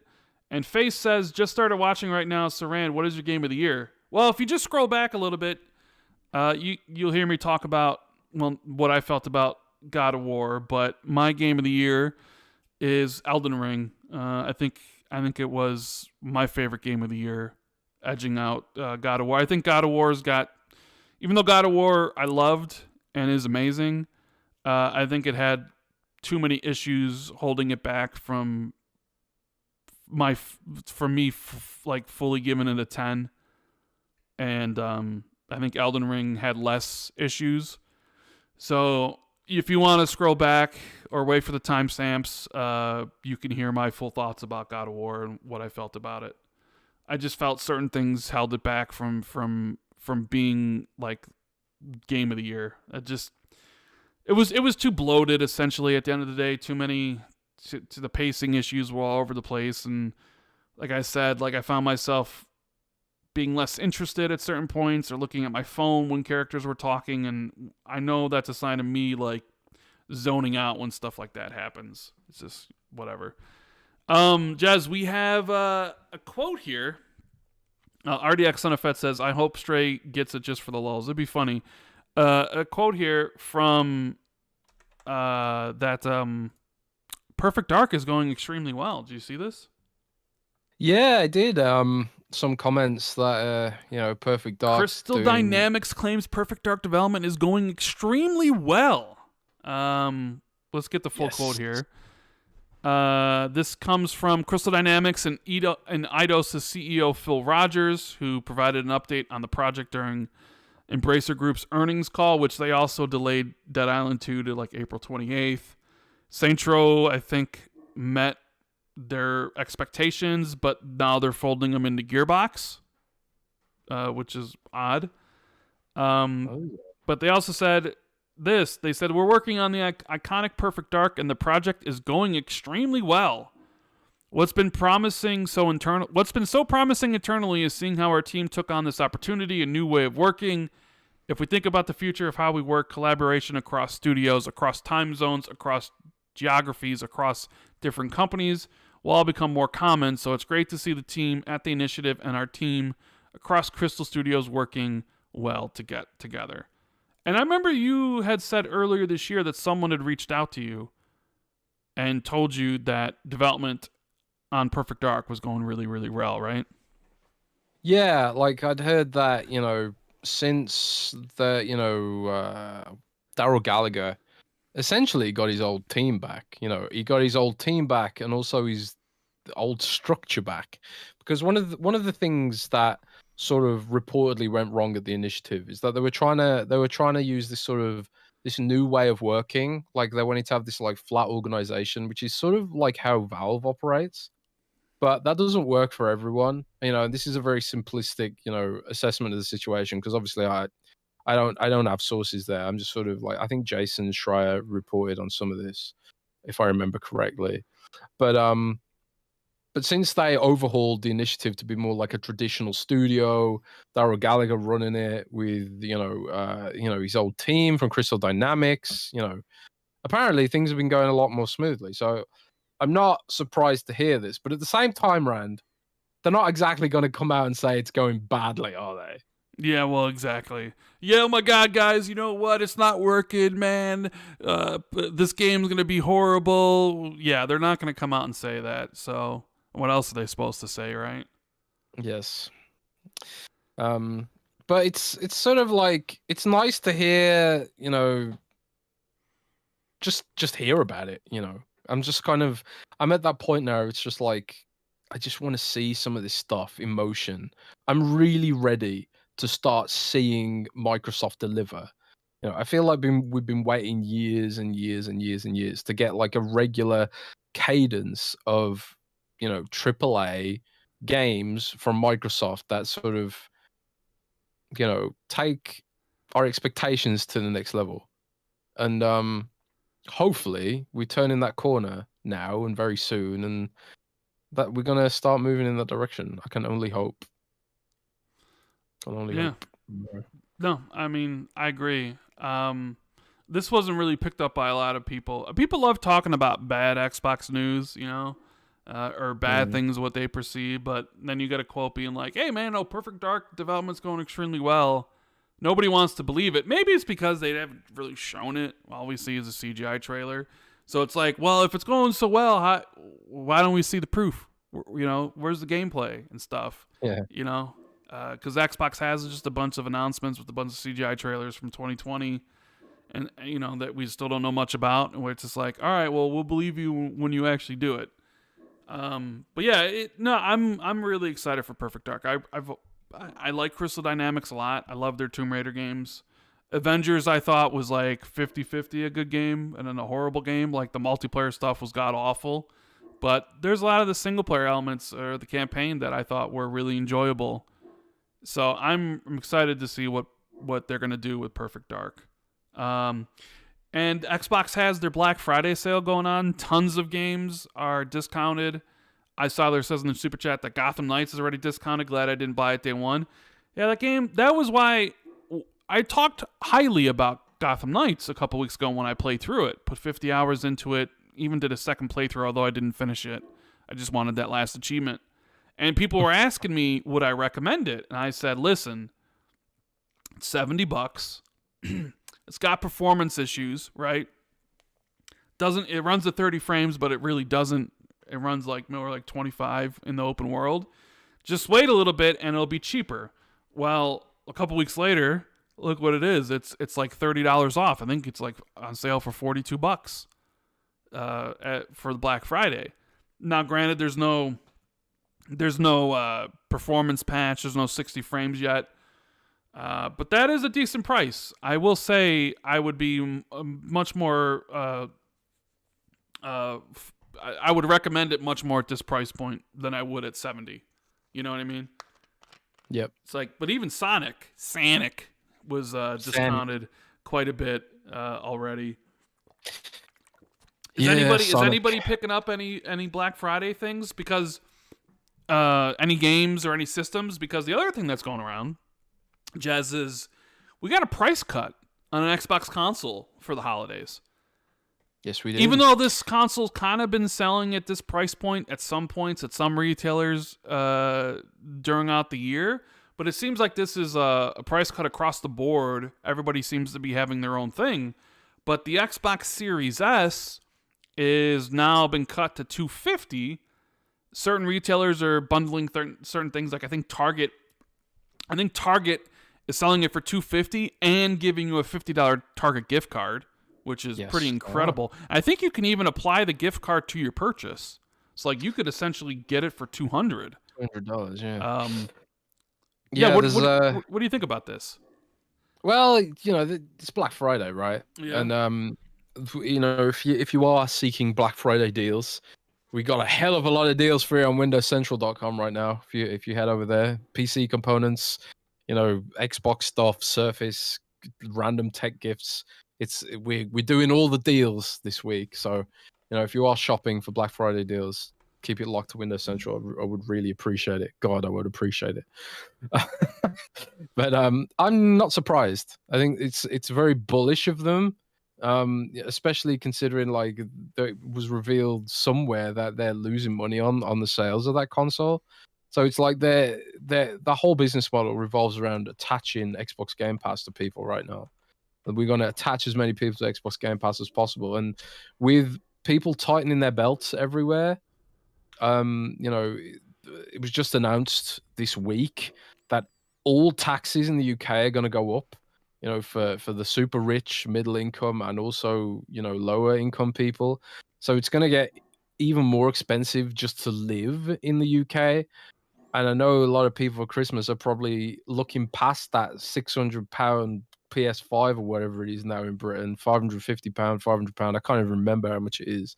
But it's they're probably looking right through that and looking at that, you know, £250 Xbox Series S right now with the super cheap Xbox Game Pass deal attaching hundreds of games, you know, for 10 quid instead of, you know, your $70 bangers or whatever. Increasingly, it's looking like, you know, we're getting a two-tier kind of landscape for gaming now with the cost of living crisis, especially in Europe, where it's kind of like, well, I can either go for this console that orients around $70 games that's really expensive, or I can get like a 1080p cute little box which attaches Xbox Game Pass. You know, it's a sort of a huge divergence in value proposition there, you know. And deals like this are just again highlighting the value of the Xbox Series S. You know, and people often criticize the Series S for not being powerful enough, but like there was a bunch of devs who also came out this week talking about how they were talking about how I can't remember what dev it was. I think was it Wulong? The devs of Wulong were asked if the Series S held it back or whatever. That was And they're I think that was basically the devs of Flying Wild Hog about Evil West, I think. I think it was both, you Was know. it both? I think It could have been a couple both. of comments. And like both of them were basically coming out in defense of the Series S and saying like it's always a challenge making a game, but like the Series S didn't present any specific issues or whatever. I can't remember who exactly, but if you search for it, you know, there was a couple of comments about the Series S not being that challenging to work with, even though we had that, you know, there's sort of that fanboy concept artist or whatever claiming the Series S was holding the generation back and not the PS4, not the Xbox One X or whatever. Yeah, I thought it was interesting. Yeah, a bunch of people are chatting the same. It was both Those are devs who both mentioned. devs. I think I saw Yeah. the one because a lot of people were looking at the like Evil West is running at 4K 30 on the Series X or 1080p 60, and then 1080p 30 on the Series S, and are wondering why there isn't a 60 mode. Yeah. And I'm wondering why they're like the 60 mode on the Series X isn't 1440p. But yeah, they said there was no problems. So I didn't see the one from Wolong about it. And even Digital Foundry, like Richard Ledbetter, kind of was changing his tune. He thinks the Series S is not gonna hold. He thinks essentially that the Series S is being held back. Not that the Series S is holding things back. He thinks the Series S is being held back. And stuff like Digital Foundry had this whole thing about it. So it's just funny because, you know, the Series S is easy targeting point, right? But it's clearly for a certain demographic. It's for people that don't want the most expensive system. It's for people that don't have a 4K television. You know, it's like, all right, here's a system that plays all these next gen games. If you don't care about resolution or frame rate, potentially, this is right up your alley. And we know a lot, just from data that most people don't really play a lot of games per year. So yeah, it has a small hard drive, but for those people, they may only play a couple games. So like you get the Series S for kids, or for maybe you want it in your system in upstairs when you have it downstairs, or maybe you have your or your PS5 or Switch is your main, but you get your Series S for Game Pass and all that sort of stuff. There's reasons to get it, or maybe you wouldn't want the Series X. And this was always sort of like the Trojan horse, essentially. Like you have this $300 system, and the holidays it's down to $250 with deals, and value can win the day, and you combine that with Game Pass and all the things that are offering it. And yeah, it sucks that this year there's really no first-party game that's, doing the heavy lifting. Sure, there's a Halo update, and yes, Sea of Thieves Season 8 is happening next week and stuff, but it would have been so much bigger if Starfield was available and out, right? If Redfall was available and out. But then you get early next year, and all those things are happening. But I guess... it's just funny to see, because this is how crazy sometimes it gets, right? So a couple weeks ago, Phil talked about the idea of they may not be able to hold price on certain things, whether it's consoles, games, or subscriptions, right? And people talk, bad news incoming from Xbox, price raises incoming, consoles are going to be more expensive, right? And all the PlayStation fanboys are laughing at Xbox. Oh, you're raising your prices, even though Sony did. And Sony doesn't give two shits about what you think. Just consume. They don't care. But right? They're all making fun of it. Stupid Xbox. And then, literally now, they're making fun of the price cut. So you can't win either way. They're making fun of the fact that they might raise the prices in the future, but they're making fun of the fact that they're cutting the price right now for the holidays so people can buy them. It's like, make up your mind. Like, that's the thing. You can never, ever win with any of these people. Like, they exist to just troll you. They exist just to get you angry. It doesn't matter how many times they're proven wrong. It doesn't matter, because all they're going to do is just move the goalposts completely back and talk about something else and make fun of something else. They're just wastes of human space, and I don't even really like talking about it on the podcast, other than just to make fun of all of them. But I just thought it was just funny. It's like, make fun of potentially raising prices, make fun of them cutting the cost of the system. It's like, make up your mind and choose an issue to stand on instead of constantly just moving it around. I think I guess the question I have: you think this is a permanent price cut, or do you think it'll go back up once the holidays are over? Oh no, this is just for Black Friday. Yeah, I can pretty much confirm that. Ermi says the 2 terabyte expansion SSD is $360, which is $40 off. Do you think it's worth it? I think that's still way too expensive. Personally, what was that? The 2 terabyte expansion SSD. How much is it? It's $360, but it's $40 off. I think it depends ultimately on like your download speed and your bandwidth caps and shit like that. Because for me, the whole storage thing doesn't really bother me, but I'm also hyper aware of the fact that I'm in Europe where we have no bandwidth caps, and also I've got pretty decent speed. So like I haven't bothered even getting a storage expansion for my Xbox Series X, because I just download the game again if I want to play it, and it takes like 15-20 minutes, depending on how big it is. Like, it's no big deal. But I could completely see why, like, if you're someone who does have bandwidth caps, that downloading those games to keep them stored for longer periods of times might be a good idea. However, what you can also do is you can just buy a cheap USB hard drive and store the games like that, and then just move them from your hard drive to your main SSD instead. I would never recommend buying like that memory card for the 2 terabyte memory card unless you've got like cash to burn, like Rand. Unless you're a millionaire YouTuber like Rand, I wouldn't buy that. I mean, bro, I wouldn't even buy the 2 terabyte one for 400, even with it being 360 with the $40 off. I think it's way too expensive. YouTube Millions on it? I got the 1 terabyte one, but I got the 1 terabyte one because Xbox sent me the console for a review. Yeah, I got that too in England, but like my second Xbox Series X in Germany, I ain't got it because it's just like I'll just download the game again. You know, it's too expensive, and I guess maybe you know because there was that whole argument like Sony was waiting for the ability to put your own in there. Xbox had the proprietary, but now that it's been out for a while, it definitely seems that maybe Sony's was the right way to go because the prices are all way cheaper. And you can just buy your own and spend significantly less. We were all thinking, well, because Microsoft said that more companies would make these SSD proprietary things, and we thought, okay, well, eventually more companies will get in here and drive the prices down.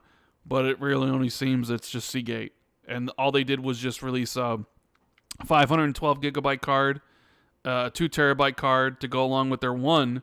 But prices don't fluctuate because they own the market because there's no other ones to use. So like, where are these other companies that are supposed to come in with these other offerings to help lower the price? That's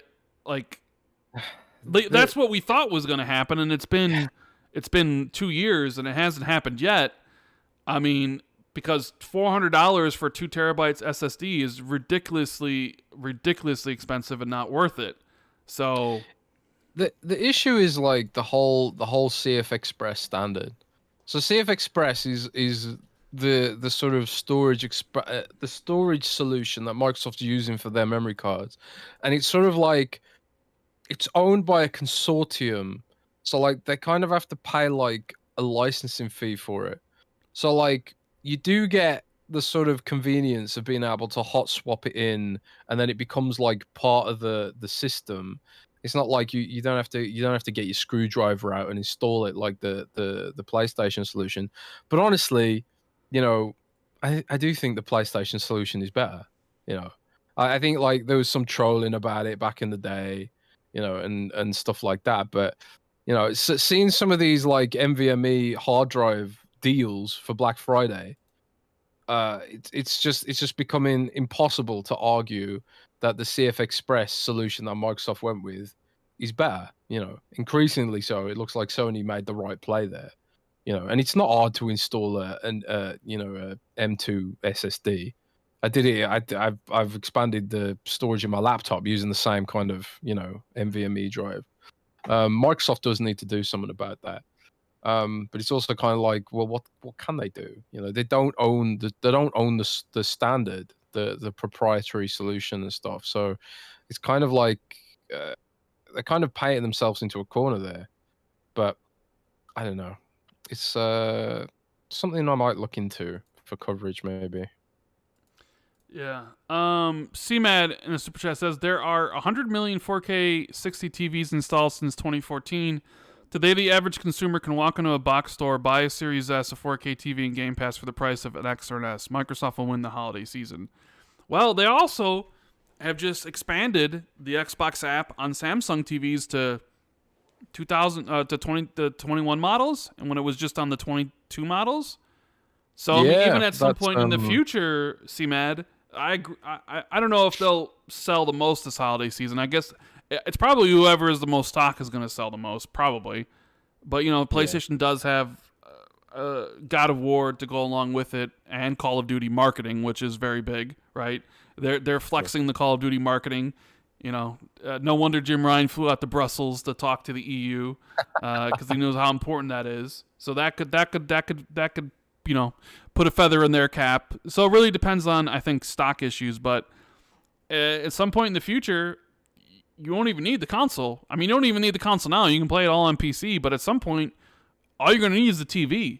You're not even going to need a console. Like, the TV is just, hey, you can just play it on this thing, Well, dude, I actually, someone on Windows Central, our news editor, Sean Endicott, he actually went out and picked up one of the new Samsung TVs that has the Game Pass cloud stuff built into it.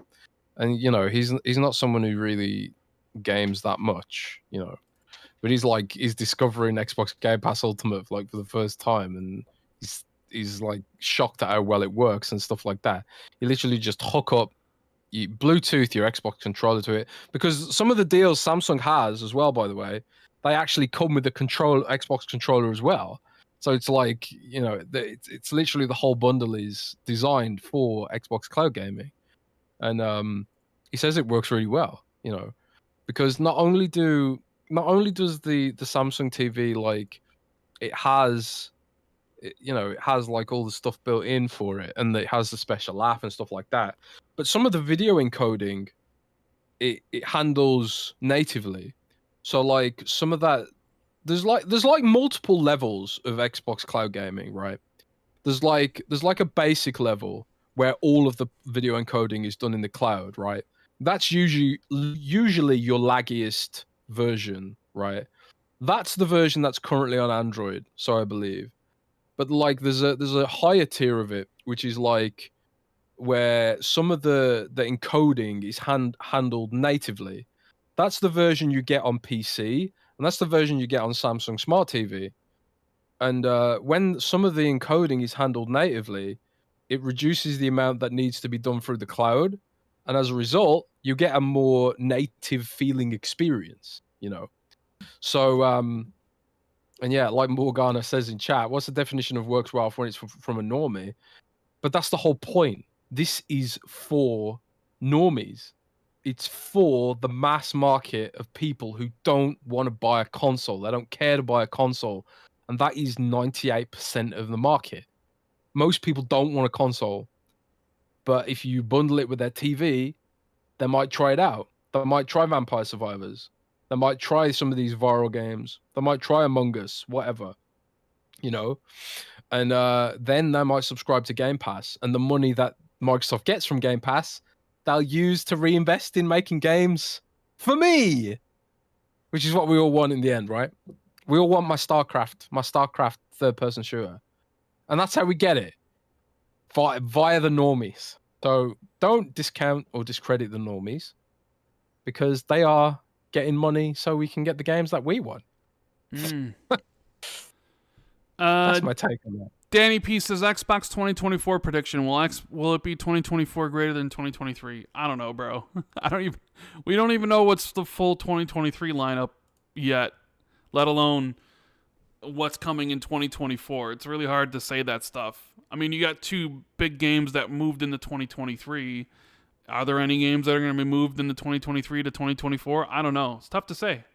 I don't know where some of these games are at. So, and we don't even know like a lot of the games that they've signed up since all the leaks from, was it this year or last year? It was last year, right? Was it last year? I can't even remember. But there was like a wave of leakage from people like Jeff Grubb and myself, I guess, and but since then, which I think started really last year, we don't even know what games Microsoft has signed since then. There could be like a huge amount of other games working with partners, and one of the things that came out recently was Embracer Group was saying they've got multi-year partnerships with major AAA publishers, right? So yeah, you have to assume mystery Microsoft's deals, like 6-year deals with stuff. So like, yeah. I don't know. That could be with Xbox. That could be, could be anything really, right? Yeah. But I think was also this week was the 20th anniversary of Xbox Live. Yeah, 20th anniversary of Xbox Live. Xbox Live. Do you have any fond memories of? Because I do. Because I guess I'll go first. Because I don't know if you have any memories of like. I got, as I've told the story before, I got an Xbox in 2004, 2004, right before Halo 2 came out. I was a PlayStation fanboy. I'd freely admit it. PS1 and PS2 were my jam. I loved the PS2. I remember watching those E3s. I was like, I'll get an Xbox because I got to build into the hype. I got to see what this Halo's all about, right? Like, I was PlayStation fanboy, right? What do you mean was? well, I'm not obviously a PlayStation fanboy anymore. Clearly. Hmm. I'm just saying, what do you mean, huh? What is that supposed to say? What is that supposed to mean? Continue. Anyways, PlayStation was my fave. I got an Xbox because why not? I had some money to burn, so I was like, oh, I'll see what this Halo's all about, right? Mm-hmm. And got Halo 2, got Knights of the Republic, got Jade Empire, stuff like that. And I had no intentions of going online because Xbox Live was already a thing. I think if you look at my Xbox account right now, I should have, or at least soon, I should have 18 years on the profile because we made it in 2004, so should have 18. I didn't want Xbox Live. I was like, online gaming, that's for nerds. Who wants to play online with people? Who wants to play stupid multiplayer games online, right? Like, yeah. But my brother really wanted to. And my brother bought like a year of Live, and that came with the headset. Like that bundle that was like a year that came with a headset and stuff. So he, I started like watching him play. I'd be like sitting on the couch, and he'd be online playing an Xbox Live, playing Halo 2 with his friends. And I'd be watching him, and I'd be like, wow, that looks a lot of fun. That kind of looks cool. And then I'd be like, hey, can I try that out a little bit? And he'd be like, yeah, play. And then like I was like, wow, this is kind of cool. Like, and I've said this before, but I didn't really care for Halo 1, right? Like I played it 3 years later, and I think some of the games have sort of taken from it that I played when I was just like, I don't really see what's special about Halo 1. But man, watching my brother play Halo 2, then playing Halo 2 online, I was like, this is the greatest things ever. This is the greatest gaming thing I've ever seen, right? Then I basically, because the TV was mine, the systems was mine, everything down here was mine, I'm like, this is mine now. Like, you know what I mean? Like, if you get your own, essentially. Like, I'm the big brother, right? I just basically took it from him. And I started playing Halo 2 every day. Started getting like a bunch of friends that you would meet in these open lobbies. This is before now of like party chat, where now I get online, I join my friends' parties, and I'm never in party chat. Like I've never been in game. I haven't been in game chat since like, God, whenever Xbox implemented party chat, like 2009 was it maybe? I have not gone back to game chat, but there was that special point in time back then where you were in game chat for Halo and stuff like that, or even for Gears, and you would just vibe with somebody, or they were on your team and they were doing good call outs, and you talk to them, be like, hey, you wanna, be like, yeah, man, and you become friends. And I had this group of friends that would always play Halo together, and that's I came to love it. I became addicted to Halo 2. I lost my job over Halo 2 because I'd be at work thinking about online, about playing it. I'd be thinking about strategies. I'd be thinking about, man, I wish I just would be at home right now with my buddies just playing Halo 2. And I was just, my work suffered for it. And I'd be like, get out of here. And I'd be like, thank God I can go play. And I met a whole bunch of people that I met in real life. I got my current friend group that I met on Xbox Live, like Mr. Black Magic, who now works at Xbox. I've known him since like 2009. I haven't even met him in real life yet, but I've known him for 13 years now, right? So there's like people I've known for like 13, 14, 15 years simply because I met him on Xbox Live, and there's some people I've met in real life, like Maka, Tim Dog, like Southbound, everybody I met at E3 2016 that like I met on Xbox, but then also on social media. So like Xbox Live, was a significant part of the last couple generations, meeting friends, developing relationships, meeting people, enjoying games online. The online stuff, like it was incredible, and Xbox was the one to bring that to the world, essentially, right? So I just really have a lot of fond memories of early Xbox Live playing Halo 2, meeting those people. And it's a sad thing because I'll never do it again. I'll never jump in game chat and have that sort of thing again. It's all party chat. So maybe you can even argue that party chat ruins some of that. The smack talk you would have before and after in lobbies of like Gears. The same thing with like Halo 2 and stuff. Like, it's just a different time, man. It was just an incredible time. I know this probably maybe your whole thing will be about World of Warcraft, but that's not Xbox Live. You were literally thinking of World of Warcraft because I know you so well. Yeah, I was thinking the whole time you were talking, like I had those experiences in Warcraft, you know, and like I'm kind of late to the Xbox party. You know, I had an Xbox original and I had an Xbox 360, but they were like, and I played the 360 a lot. You know, I got really fond memories of playing, you know, Battlefield Bad Company 2 with my friends. You know, and getting wasted at the weekend, but that wasn't even that long ago, really. You know, and Call of Duty, of course, played a hell of a lot of that. World at War, played that shit ton. You know, and I know World at War is not the most popular one, but that's one that I have a lot of nostalgia for, weirdly. But you know, a lot of my memories with Xbox Live are like a lot more recent, I guess. Like Monster Hunter World, hundreds of hours in that game. You know, when I first came to Germany, you know, I was, you know, missing my family a lot. Monster Hunter World came in clutch, literally clutch claw. It's an ability in Monster Hunter Rand, if you didn't know. Okay, I didn't know, but I didn't ask. Yeah. Okay, go ahead. Yeah, you didn't ask. But Monster Hunter World and stuff like that. So that's the whole thing about online gaming, is it brings people together no matter where they are. And a lot of those experiences that people have about Xbox Live from 20 years ago or whatever, I have those in World of Warcraft because I was like really deep into World of Warcraft then. You know, because World of Warcraft's getting to be 20 years old pretty soon as well. So I've got friends that I have to this day that I met in World of Warcraft. I got a friend who literally moved country to my town because of like people he met through me because of World of Warcraft. You know, it's crazy, you know, how these online platforms can connect people. And you know, it's just kind of amazing, you know.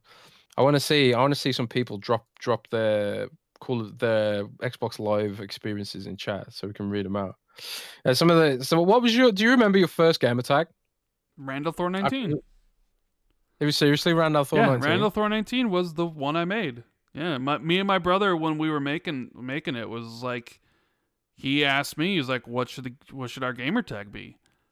And I was like, and at the time, you know, like I said, Wheel of Time's, you know, I love Wheel of Time, right? It's my favorite book series, right? So I was like, Randall Thor. You know, it's a cool name. Whatever. I didn't know a decision I made in 2004 would impact me here on YouTube 18 years later. I didn't know I'd be known as Randall Thor. You know what I mean? Like, and so like he typed in Randall Thor, but it was taken. So I put in, he's like, well, it's taken. I'm like, well, just add a number at the end. So he added 19 because September 19th is his birthday. So it was Randall Thor 19. You know, and it's just like, whatever. It's just like, you know, and people thought I was French, like Randall Thor, like Randall, like Thor, like, oh, you're French or whatever. Like, no. But then I get messages be like, yeah, Wheel of Time, bro, Wheel of Time. And like some people would know. But I had no inkling in 2004 that years later I would be known as Randall Thor 19 on Twitter, on YouTube, within the Xbox community. I mean, that's how sometimes some decisions you make, just you don't know the far-reaching consequences of said things, right? Yeah, it's crazy. And King is Overrated says, you just blew my mind last podcast because you said your name was Matthew. Indeed, not even a lot of people even know that. A lot of people think Rand is my real name. Rand is not my real name. Although, to be fair, when I hear people say the name Rand, I do think they're talking to me because everybody calls me Rand. especially online. Rand. So it's like I watch Wheel of Time show and they call him Rand. I'm like, that's me. I'm like, wait, you talking to me? Right? No, my real name is Matthew. It's a boring ass name. It's just plain old Matthew. You know, nice Christian name, I guess. Like people call you Matty or Matt. Matt, essentially. But even in high school and you know, grammar school, like people really didn't call me Matt outside of like teachers. People would call me my last name or like a variation of my last name. So, but yeah, a lot of people. Yeah, so that's anybody listening now. Rand is not my real name. It's Matthew. Sorry for the disappointment. And this was a name I made in 2004 as an Xbox gamer tag. 19 is my brother's birthday, September 19th, because Randall Thor was taken. And I didn't know 18 years later that I was going to make it a YouTube name. I just, who knows? Like, consequences, people. These choices, they have consequences. Roshan says, I've heard Rand so much that you don't seem like a Matt. Yeah, Randall Matthew. I mean, we already have a Matty in the community, and Mr. Matty plays. So that is true. Sarah Bray says, Matthew, I've been lied to. I'm never watching this show again. Yeah. Matthew Alford. Joe Sinister says, yeah, I thought your name was Randall. Other people said the same. Like, I've heard that too. Like, I thought your name was Randall. It's like, no. You know what's a pet peeve I have when people like will write it down like Rand Althor 19 is they'll capitalize the A and the AL. It's not capitalized. It's lowercase. Oh, I always do that. My pet peeve. But yeah, Xbox Live 20th anniversary. And that brings us to Phil Spencer interview. I promised I'd make a video a week, at least when that's going on. I'm probably going to make one tomorrow about just random stuff going on. Please watch it if you get the chance to, because, you know, views matter, you know, to my mental health and stuff like that. And I'll try to make it as entertaining as possible. But Phil, I thought about making a video about this, but like he's been saying the same things. Like mostly it was about Call of Duty, which he's been very upfront about the idea of Call of Duty is going to remain on PlayStation, right? But he basically said that he's open to committing to Sony that COD will stay on PlayStation for a longer term. He said this idea that we would write a contract that says the word forever in it, I think is a little bit silly. Yeah, no shit. I don't know why people think this is like a thing that proves Phil's a liar. Like, well, if they don't have any intentions of taking Call of Duty off PlayStation, they should just write a contract that says you get it forever. Like, you're dumb fuck. You're fucking stupid. Nobody's ever going to write a contract for something in perpetuity lasting forever. Like, they think that's some gotcha moment. Like, well, why not just say forever? No. What? Get your mind out of your ass. Jesus Christ. But he says, but to make a longer-term commitment that Sony would be comfortable with, regulators would be comfortable with, I have no issue with that at all. Right? I mean, I don't know. He's been very much upfront from the very start about how they want to keep Call of Duty on PlayStation, right? So they're not going to give him a forever contract, but they give him a 3-year contract. Maybe they'll give him a 5-year contract or a 6-year contract or whatever. It's just like he talks about it every week because these people ask about it every week. It's just kind of like, what else can the man say about Call of Duty and PlayStation? Right? Yeah. Sean Labrie says people are still hounding Phil for mentioning VR like he couldn't predict the future. Yeah, he lied about VR, man. He lied about that. He said VR was coming and it never did. Yeah, well, I think everybody thought VR was gonna be the future, and it really didn't turn out that way. At least not yet. He also talked about Keystone a little bit, Jez, which was something that you had wrote about. Basically, he said that the console we built now that people have seen, Keystone, was more expensive than we wanted it to be. When we actually built it out with the hardware that we had inside, we decided to focus the team efforts on delivering the smart TV streaming app. With Keystone, What? Sorry, go on. Well, with Keystone, we're still focused on it, and when we can get the right costs. But when you've got the Series S at $299, and like during the holidays, you'll see some price promotions. You obviously you have the Series X higher. I think in order for a streaming only box to make sense, the price delta to this S has to be significant.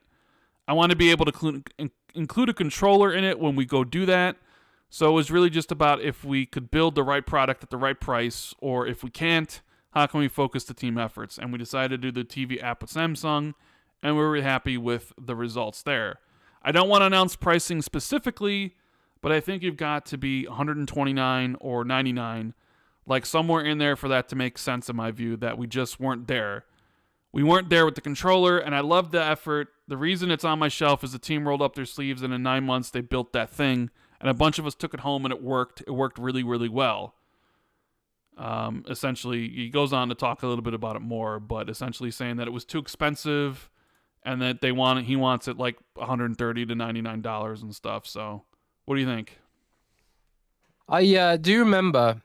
I think I wrote that I'd heard they were gunning for $99 with this bundle with the controller, and now I think like when I heard that, that's the price point they want to hit.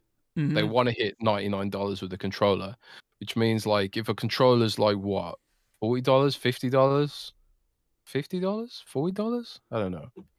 I think it's $40 on sale. Is it $50? I can't remember how much a controller is these days. It's like special editions are $69.99. Regular ones are $59.99, I think. Okay, so $60. So that means like the box would have to be like $40, presumably. Or Microsoft could like eliminate its profit on the controller, I guess. So let's just say it's $50. So $50 for the box and $50 for a controller, maybe.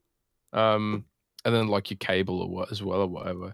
But I think that's what they're gunning for. They want it to be $100. You know, they want it to be $100, and I also heard they want it to have apps. They want it to have like your basic suite of media apps: Spotify, Netflix, Disney Plus, whatever. I think it'll happen. I think they will make one. I think they will bring it out because it's like the obvious play for all the TVs out there that aren't 2022, 2021 Samsung TVs, which is a lot of TVs. So like if you do want to make that kind of play, it lowers the barrier to entry. And that's the name of Microsoft's game right now. The name of Microsoft's game is go high value, ease of access, target everyone, every price point. That's how we win, you know. Or Sony's going super high end right now with its beefy, super expensive consoles, super expensive games. Microsoft's just like, yeah, let's go hyper value, you know. And it's helping them keep pace, even though they haven't really had any games. What sort of super banger must-have games has Microsoft dropped? Really, nothing, frankly, for a long time. If you're a racing fan, yeah, they are the platform du jour for racing games. But Halo has a lot of competitors in the space, have a lot of high-quality competitors. You know, if you're on PlayStation, you can just play Call of Duty or Overwatch or something. You don't look at Halo with envy unless you've got nostalgia, I think, to be honest. So they've got their work cut out for them without compelling games, but the compelling games are coming. So I guarantee you, when you're dropping Starfield and then you're dropping Diablo 4 into Game Pass, things are going to change in a big way. You know, presuming they do land up Activision Blizzard. But even if they don't land Activision Blizzard, they're going to start having really compelling arguments to be in the Xbox ecosystem. Starfield, I think, will be one. Avowed will be one, I think. I think we're going to, like, even Redfall. I think Redfall could be one of the compelling reasons to get into the Xbox ecosystem, whether it's on Windows, whether it's on your Samsung Smart TV or your Samsung Smart Fridge. They want to meet you where you are. And right now, they're doing that on pure value alone. But when they start delivering those banger games, and they will start delivering the banger games, we're going to see snowball effect, I think. I'm pretty excited about it. Yeah. Pretty excited. Eric83 says, hey, Randolph, Pentiment Game of the Year. Hey, whatever. Your Game of the Year is your Game of the Year, man. Phil also talked about Starfield delay, Jez, and that it was the right thing to do which I think you would agree with, right? He I said agree. that. Don't release that shit unfinished. Yeah, 'Cause- Starfield and Redfall, which are our first big games with ZeniMax coming into the team. I just wanted to make sure those teams felt they had the support they could get from Xbox.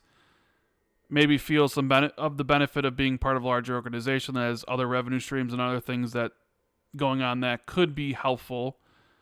Yeah, I mean, he just kind of goes on to say, we have experienced shipping games too early, but in hindsight, when you look at a game like Starfield, which has taken so long and so much investment in new IP from the team, the decision to give the team the time to build the game they felt they should be building is just the right thing to do, right? And yeah, Phil does have experience about shipping games too early.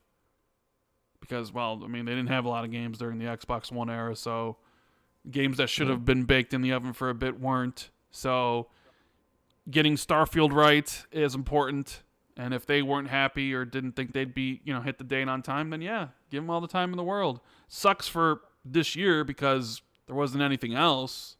It's going to be great for next year because hopefully it's going to be that stuff plus all the other stuff they have planned for next year. So it's like an embarrassment of riches. Cross some fingers, knock on wood, all those sort of things.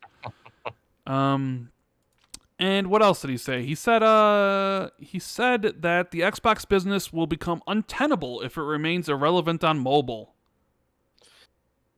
Yeah, I mean that's the scary thing is mobile, Like increasingly mobile is this sort of thing that AAA publishers cannot ignore. They can't ignore it. They need to have some kind of anchor in it.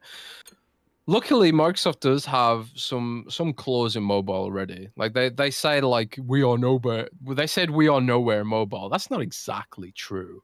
I mean, they're nowhere in mobile compared to like your Tencent and your Genshin Impact and stuff like that. But Minecraft is also consistently in the top 10, top 5 mobile games on the iOS store.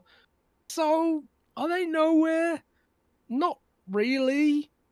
So it's like, they can't say they're nowhere when they have Minecraft and when they have Solitaire, which is no slouch. They've just revived Fallout Shelter as well, which was huge in its day.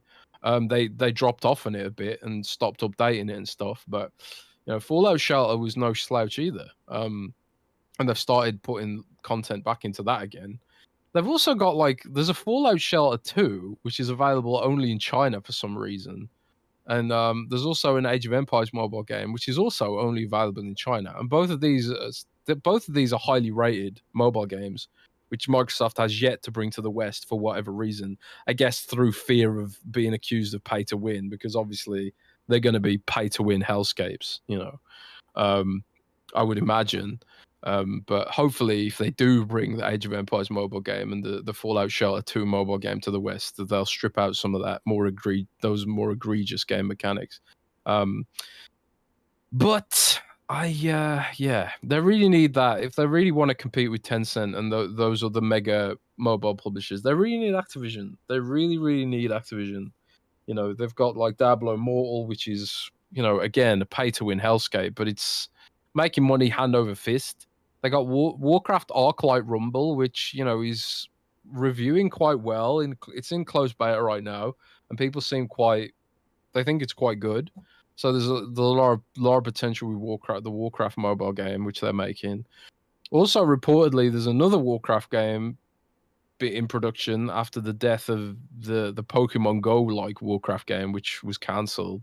And then you've got Call of Duty Mobile, which is also a massive tour de force of Activision Blizzard mobile gameage.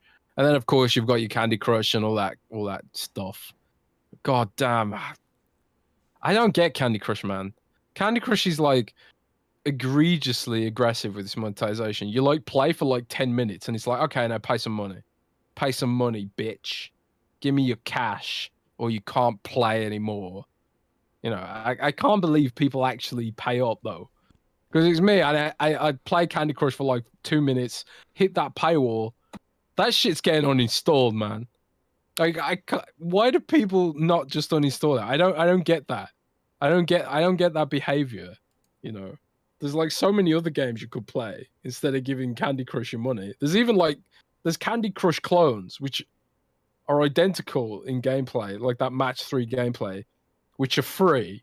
And it's not like Candy Crush is original. You know, there was Bejeweled and stuff before Candy Crush, I think. I don't know. But yeah, Microsoft needs to be mobile. And because that's how you sort of get your normies, right? Untenable though sounds a little bit dramatic to me. You know. But maybe that's what Phil said, but that's just maybe. I think some of the recent Phil interviews are designed to set a narrative, an ambient narrative that can be used in regulatory discussions. Personally, yeah, I don't think Phil's like lying or bending the truth, but I do think like the emphasis on the talking points that have been put out there are designed more for regulators rather than us. You know, we don't care what Microsoft does in mobile, really. You know, I played Diablo Immortal is the only mobile game I've ever played for more than 2 minutes. You know, it is the best mobile game I've ever played. You know, it's like the campaign is really good, like 10, 12 hours of genuinely good Diablo gameplay. And then you hit the end game and the game transforms into this awful casino. You know, it's shocking. You know, it's shocking the about face that game does. You know, and also I suppose we should mention that. Oh, actually, I think we talked about this earlier in the show, but NetEase and Blizzard's licensing deal has collapsed, which means that all of Blizzard's games are going to be pulled out of China, except for Diablo Immortal, I should say, which is on a separate licensing deal, which extends for a few more years. But, you know, I've heard from speaking to people at Blizzard that NetEase is often blamed as the culprit for Diablo Immortal's pay-to-win hellscapedness. You know, NetEase is often, you know, the blamed party there, because NetEase own 50% of Diablo Immortal, from what I understand, which is why this deal doesn't cover Diablo Immortal. And I suppose, you know, for whatever reason, that's just the way Diablo Immortal is going to be in perpetuity. I do wonder what kind of nightmare scenario Diablo Immortal could be in when that licensing deal expires. Not that I care, you know, this is pay to win hellscape, but I just, you know, there's going to be some fun industry drama there to track. Indeed. But anyway, but you know what, Jez? You know what? What? Let's take some Patreon questions and then some questions from the chat, because we're at like the 3 hour and 30-minute mark. And remember, I told you earlier, I didn't think the show was going to go 2 hours. Well, I was wrong again, as usual. So that's okay. Thank you guys so much for being here. I know some people jump out when we do questions, but if you do, make sure you hit the like button, subscribe if you're new. We're almost at 90K. Check out the Patreon, patreon.com/XB2. You can vote on the gameplay. You get access to Xbox 2 Ultimate Show and the Xbox 2+1, which we are doing this upcoming Tuesday at 2 p.m. 2 p.m. Central, so that'd be 3. It's the same time we start the show, so like 3 p.m. Eastern, noon Pacific. Thanks to Manscaped for sponsoring the show. You can use their code XB2 if you're buying a gift for 20% off and all those goodies. And we're going to hit some questions here from the Patreons. We got one here from Jamie Mulholland, who says, just wanted to know Rand's spoiler-free thoughts on God of War Ragnarok and if he's enjoying it. I'm playing through 2018's God of War currently. I will move on to Ragnarok as soon as I finish it. Yes, I enjoyed it immensely. I didn't enjoy it as much as 2018, but if you're currently playing through 2018 and enjoying it, I think you will also really enjoy Ragnarok. Although I would recommend taking a break in between. That seems like too much God of War back to back. But yeah, there is a section. I was as spoiler-free as possible. With the timestamps, you'll be able to hear my full thoughts on it. But yes, it is, to me at least, a very enjoyable game. Jacqueline Branch, he says, Rand, Google, Activision, you forgot. I didn't forget. about it, and we got Dead Planet saying, what does your gut say about what does your gut say 2023 truly looks like? What does my gut say? I think for the most part they hit. I think for the most part they hit the games they're supposed to hit in the first half of the year. I think I've talked about this on previous shows.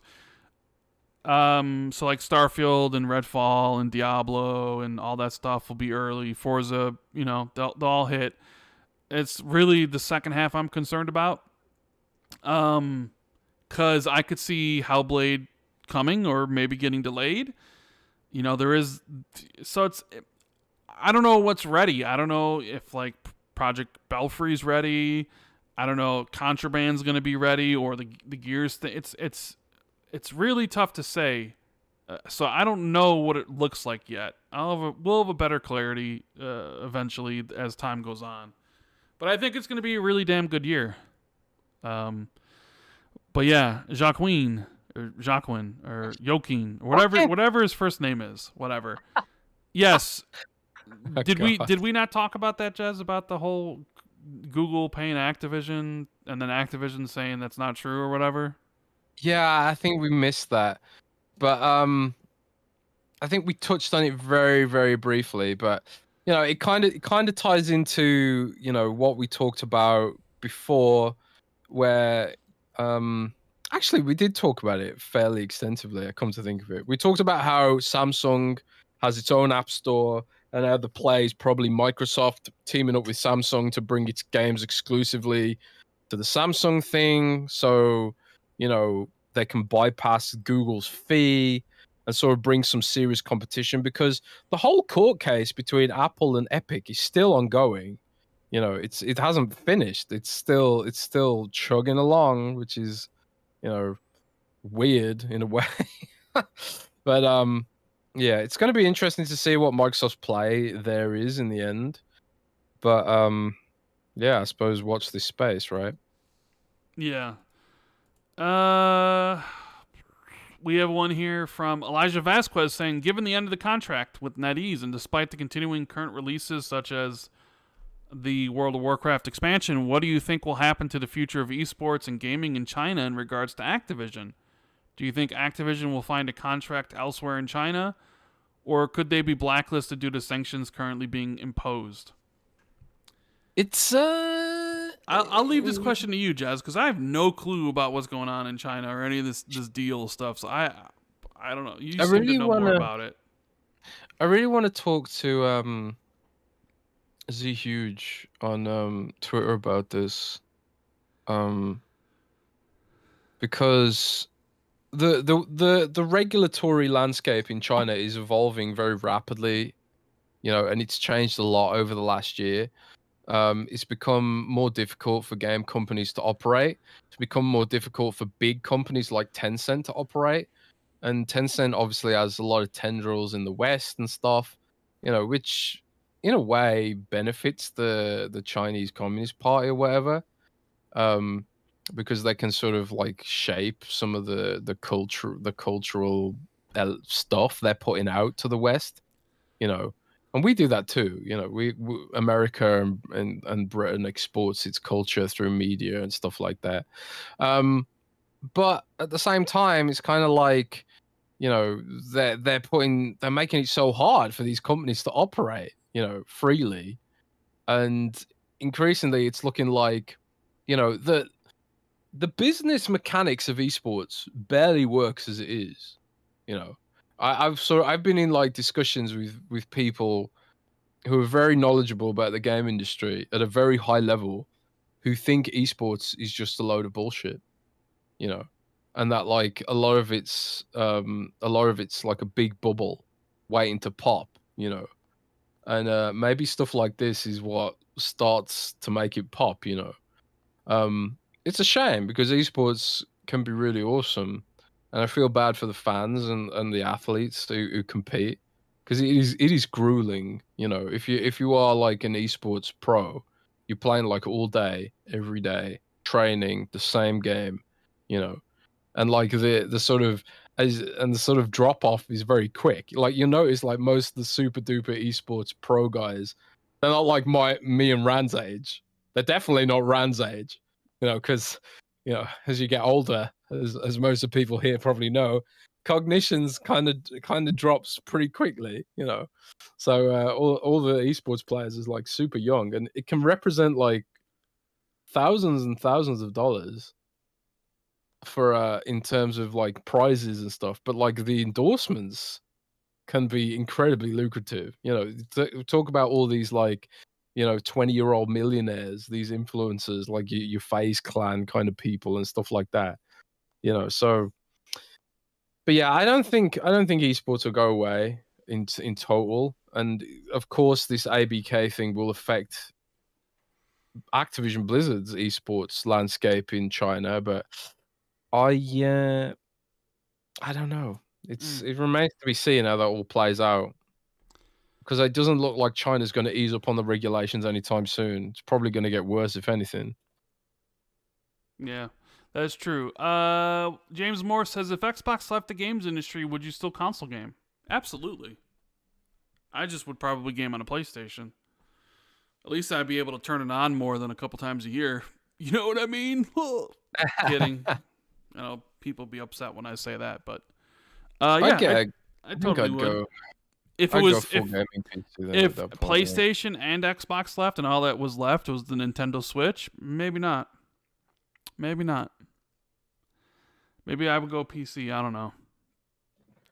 Wolfgang, he says, are international tensions and hiring freezes in the U.S. affecting Xbox's capability and willingness to go after more second and third party deals across the world, namely throughout China, Korea, and Japan?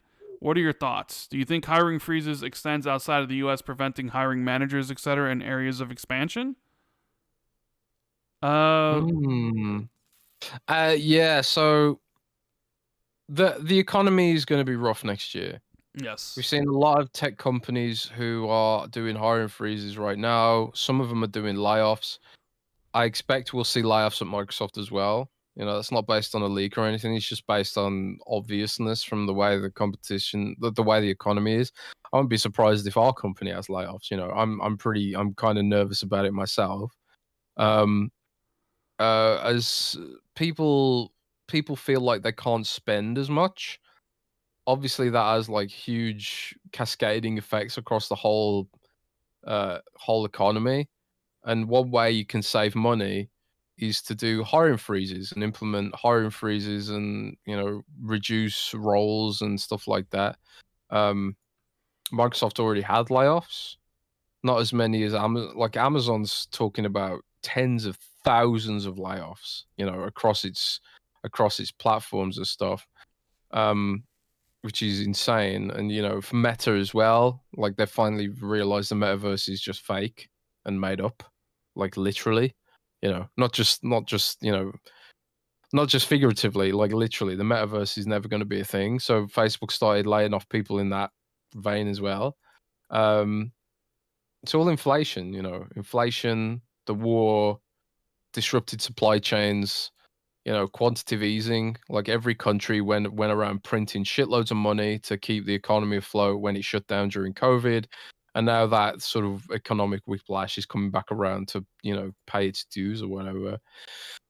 So yeah, I think it's gonna potentially restrict Microsoft's ability to purchase. Maybe it's definitely going to restrict their ability to expand to new areas, to new countries and stuff like that. But it'll also restrict Sony's, and it'll also restrict Nintendo as well. It's going to be rough. It's going to be a rough year for America. It's going to be a rough several years for Britain. I'm not looking forward to it. I'm really not. Batten down the hatches. That's what he said, Jeff Bezos, right? Batten down those hatches. Oh no. So Christopher Marlowe says, this is for Jez. I hear you say you can't wait for the next Fallout game to come out, but you also said you're tired of post-apocalypse games. So which is really true? Did I say that? I mean, apparently Christopher says you did. So yeah, what's up with that, Jez? Nah, I think you're mistaken. I said I was tired of open world games. I'm not tired of post-apocalyptic games. I will never get tired of post-apocalyptic games, zombie games, post-apocalypse games. Give me them non-stop. Definitely not tired of that. What I have said is that I'm tired of Ubisoft style open world games. So like maybe you interpreted it that way, because like for example, The Division. You could say The Division's kind of like a post-apocalyptic game, but my issue with The Division is it's so grounded in reality that it's almost boring, you know. Like I want zombies or mutants in my apocalypse, you know. I want like, you know, raiders and stuff like that, and grit and stuff like that. Like The Division feels like such a sanitized, dull version of an apocalypse. So yeah, apocalypse. I cannot get enough of apocalypse games. So either I misspoke or you misheard. Definitely not done with apocalypse games. Right. I'm gonna Crumble or Crumbix says, "Hey guys, I don't know if this counts as a discussion point or a question, but I have a theory that if Starfield were to be pushed back to the second half of the year, we would have heard something by now. Judging by the initial announcement on May 13th of the delay and the proximity to not E3 June 12th, we are in closer proximity to the Game Awards, which is where we're expected to see Starfield next. Do you think there's any merit to this, or is it a moot point?" Well, I mean, we knew we'd see Starfield at E3. We don't know for sure if we'll see Starfield at the Game Awards.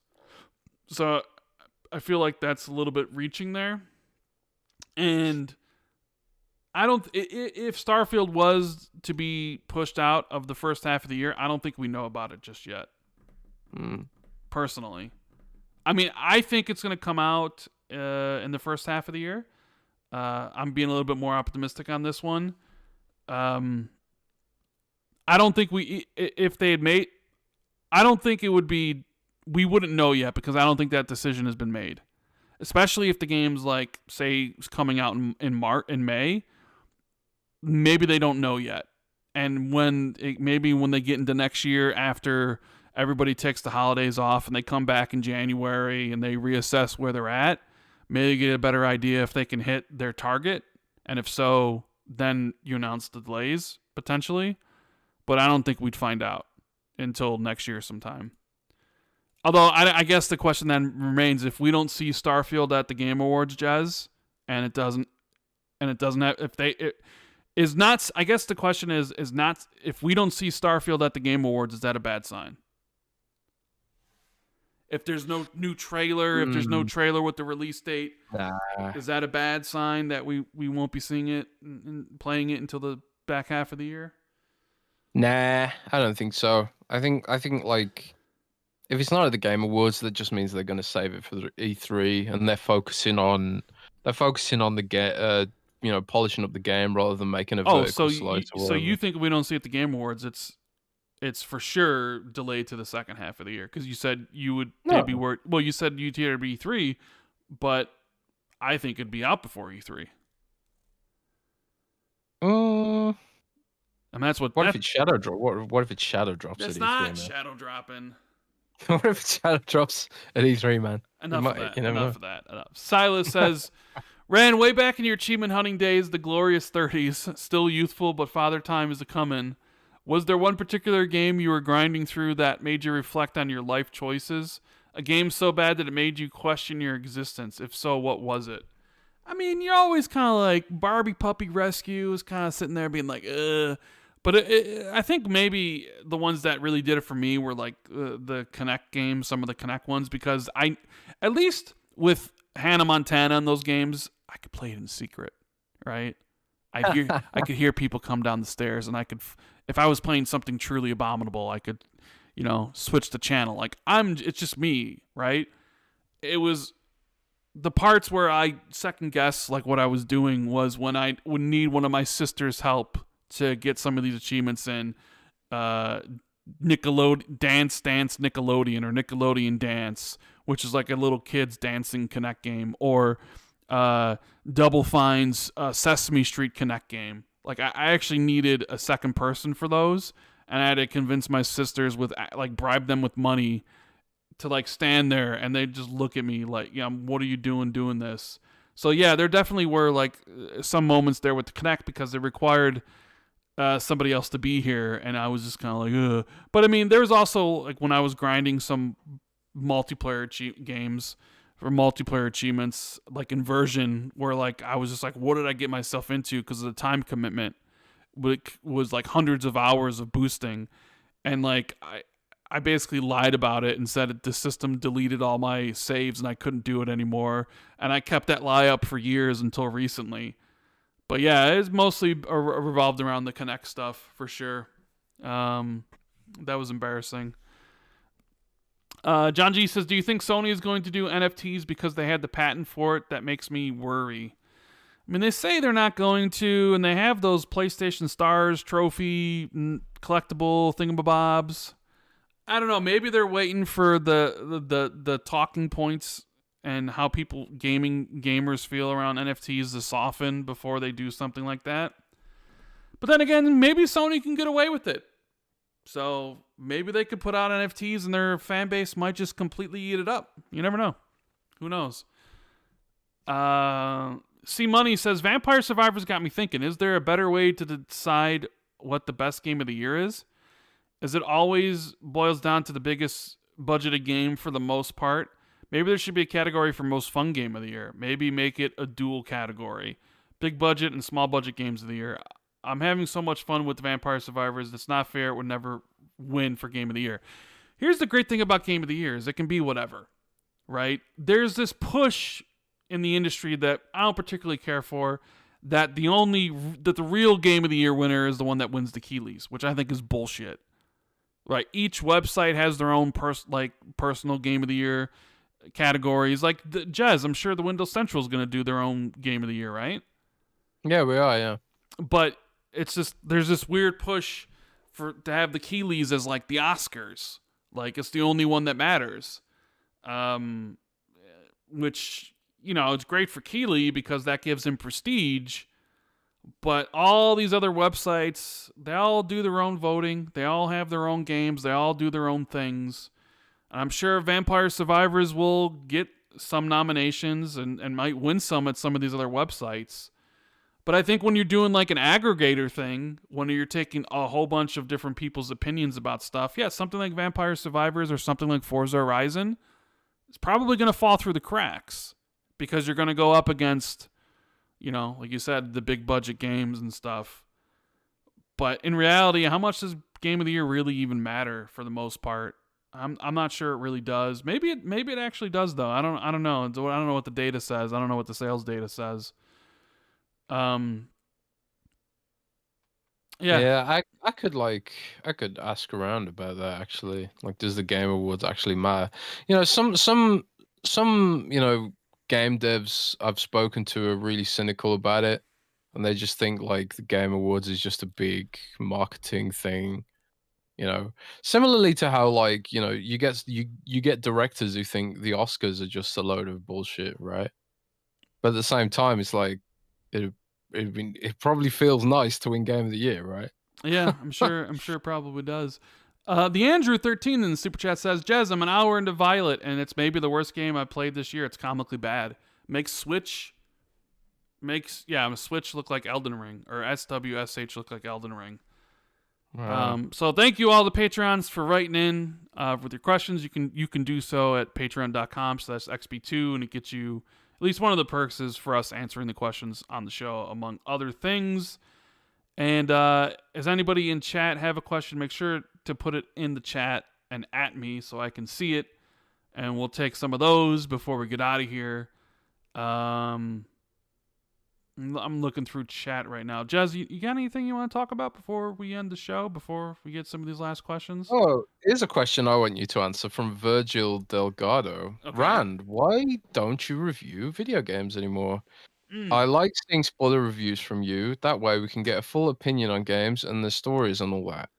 Why don't you review video games anymore? Because you used to. And I liked those Rand reviews. Rand? I liked your Rand reviews. Because I like talking about it on the podcast rather than make a dedicated video about it. It really comes down. I guess it really comes down to how long. because the review videos took significantly longer than other videos to make and significant less return. So at that point, it sort of became a financial and time decision. Right. I try to It's hard. I'll try It's to hard. review like the Xbox games that matter. Like I'll review Starfield, I'll review Redfall probably and stuff like that. Like I did Halo and Forza last year and stuff. So I always talk about those. I don't think I've ever did spoiler reviews for even for God of War. Even when I was doing the reviews, I kept them spoiler free because I played them right away, and I know everyone's obviously spoiled. But it really came down to time and financial because I could be doing other things for the same for less time that would do better for me. And Yeah. I was just like, I'd rather talk about this on the podcast. So yeah, it's just really that.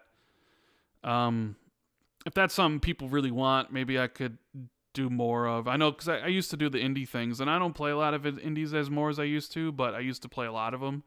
But I mean, nobody really watched those videos, so you kind of do what people tend to actually watch and engage with, and nobody really did with those.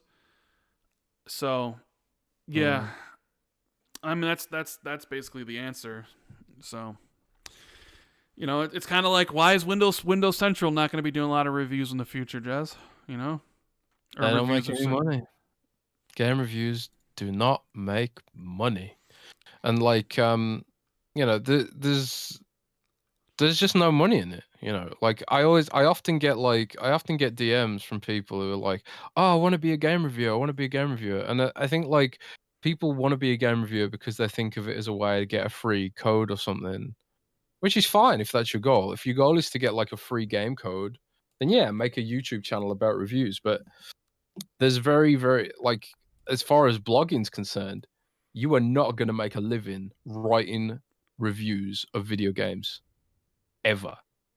I don't think. I think like that might have been a thing a long time ago, but it's not a thing in 2022. Unless maybe you're writing for IGN. Maybe IGN's like one place where you can make a living purely writing about game reviews, but I don't think that's a viable business model anywhere else right now. Yeah, but I think that's fine. I think it's fine. You know, people, you know, it's so easy to just try a game these days, especially with things like Game Pass, or you can watch a stream of it. You know, people stream the games. You can make your own mind up. You know, I don't know if there was ever money in game reviews or if it was just something people did because they thought, oh well, there's movie reviews, the CD reviews. Let's do game reviews.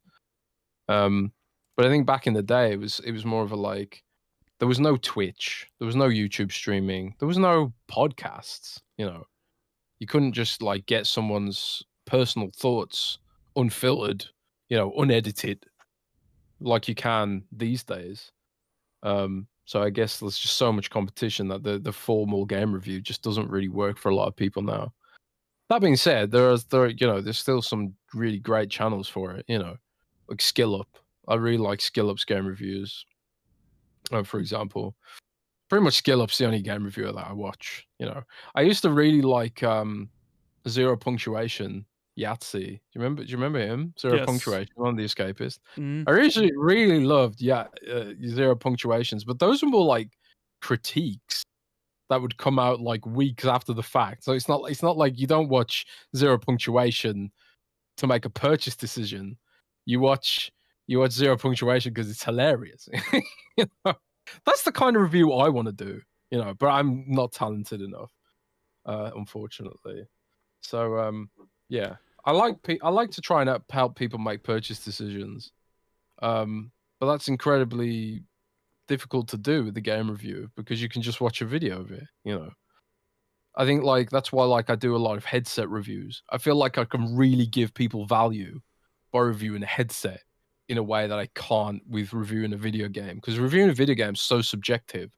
But reviewing a headset, or reviewing a keyboard, Yeah, it's not as subjective. You know. and it's almost like reviews on Xbox don't even matter because all their games are in Game Pass, so you can just try them out. Yeah, exactly. You don't even need to really waste any money. All you do is just download it and try it yourself. So it's like They almost don't matter, at least, for some of the Xbox stuff anyways. Jetfan wants to know, is Sony asking for any other ABK games to go to PlayStation, or is it literally just COD? I think the only one they care about is COD, to be honest. I don't think they care about any other stuff at all. It's the only one they really talk about, Yeah. Oh, Batnab says we missed a super chat where he says Jez wakes up in the morning and just pisses excellence, making fun of how hyped up on himself he was earlier. Yeah, because remember I was saying I was hyping up on myself. I'm sad I missed that super chat. That's an I'm amazing sad you one. missed it too. I didn't see it. Let's see. What other ones we got here? Mythic Eurocene says, are you and Jez going to check out The Witcher 3 Next Gen upgrade during December?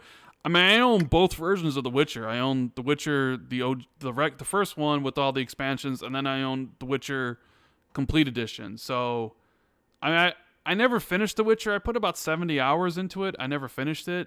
I would like to finish it, but I think I might play Cyberpunk first. I don't know. I want to play both. And I've been playing a lot of games recently, like 40 hours in God of War, 50 hours in Gotham Knights, 25 hours in Plague's Tale, bunch of hours in Modern Warfare 2. Who knows how long I'll play Vampire Survivors for, if that gets its hooks in me. Plus, I want to play Somerville.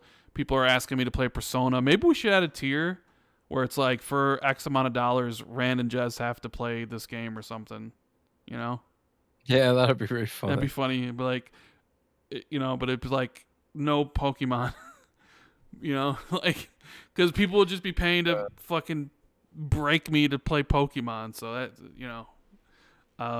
let's see what other ones we got here. We got Batnab saying, oh, that was what you just read. Thank you. Quinitas says, are you all still doing an Xbox 2 Game of the Year show? We do an Xbox 2 Game of the Year show? I don't think we've done one before. We'll talk about that. We could do. Right. I mean, we sort of mentioned both of our Game of the Years when talking about the nominees, but we're talking about maybe having a December show where we have a bunch of people on. Maybe we can talk about people's Games of the Years then and stuff. So, yeah, One Bad Mother says, Randy, I want to hear his spoiler thoughts in Plague's Tale. We all need to talk about that ending. Indeed. Fun speculation. What do we expect Xbox to show at the Game Awards? No, we talked about that a little bit last week in the beginning, but since you so kindly asked, Mav, it's tough. It's tough to say what do I expect.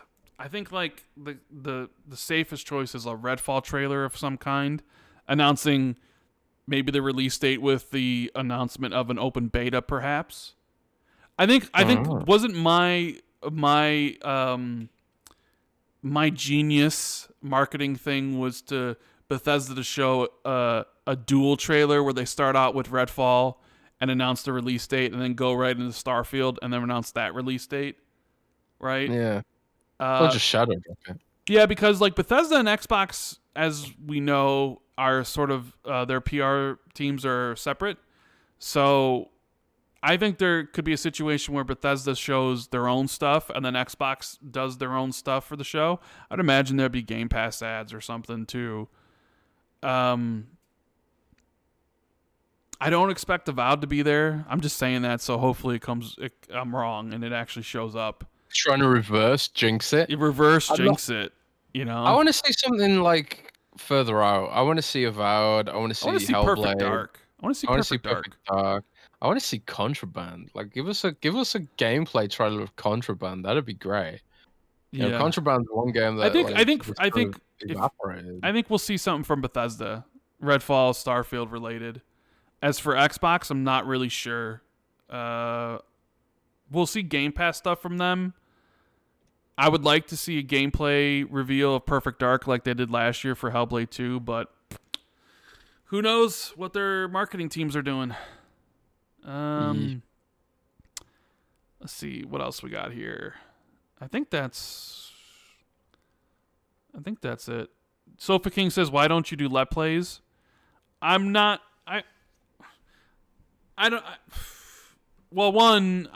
really have the setup to do let plays. Two, I don't think I'd be very engaging or fun to watch for let's plays either. Like, if you guys have watched my reactions to the Xbox show, some people have criticized me that I don't really react, and that's true because I sort of internalize a lot of things. I'm not someone that you're going to get crazy facial reactions out of or screaming or whatever. That's not how I game or do stuff. I think a lot of people that do that are also sort of fake. They play it up because they're on camera and stuff. Plus, I'm not on camera, and nobody wants to let's play if the person's not there. So that would be the reasons. I really like doing let's plays. I just wish I had more time. Like I absolutely loved playing through Dark Souls with the little community that came to my channel. I loved doing that last year. I had a lot of fun doing that. I just wish I had more time. I streamed Vampire Survivors last week on my YouTube channel.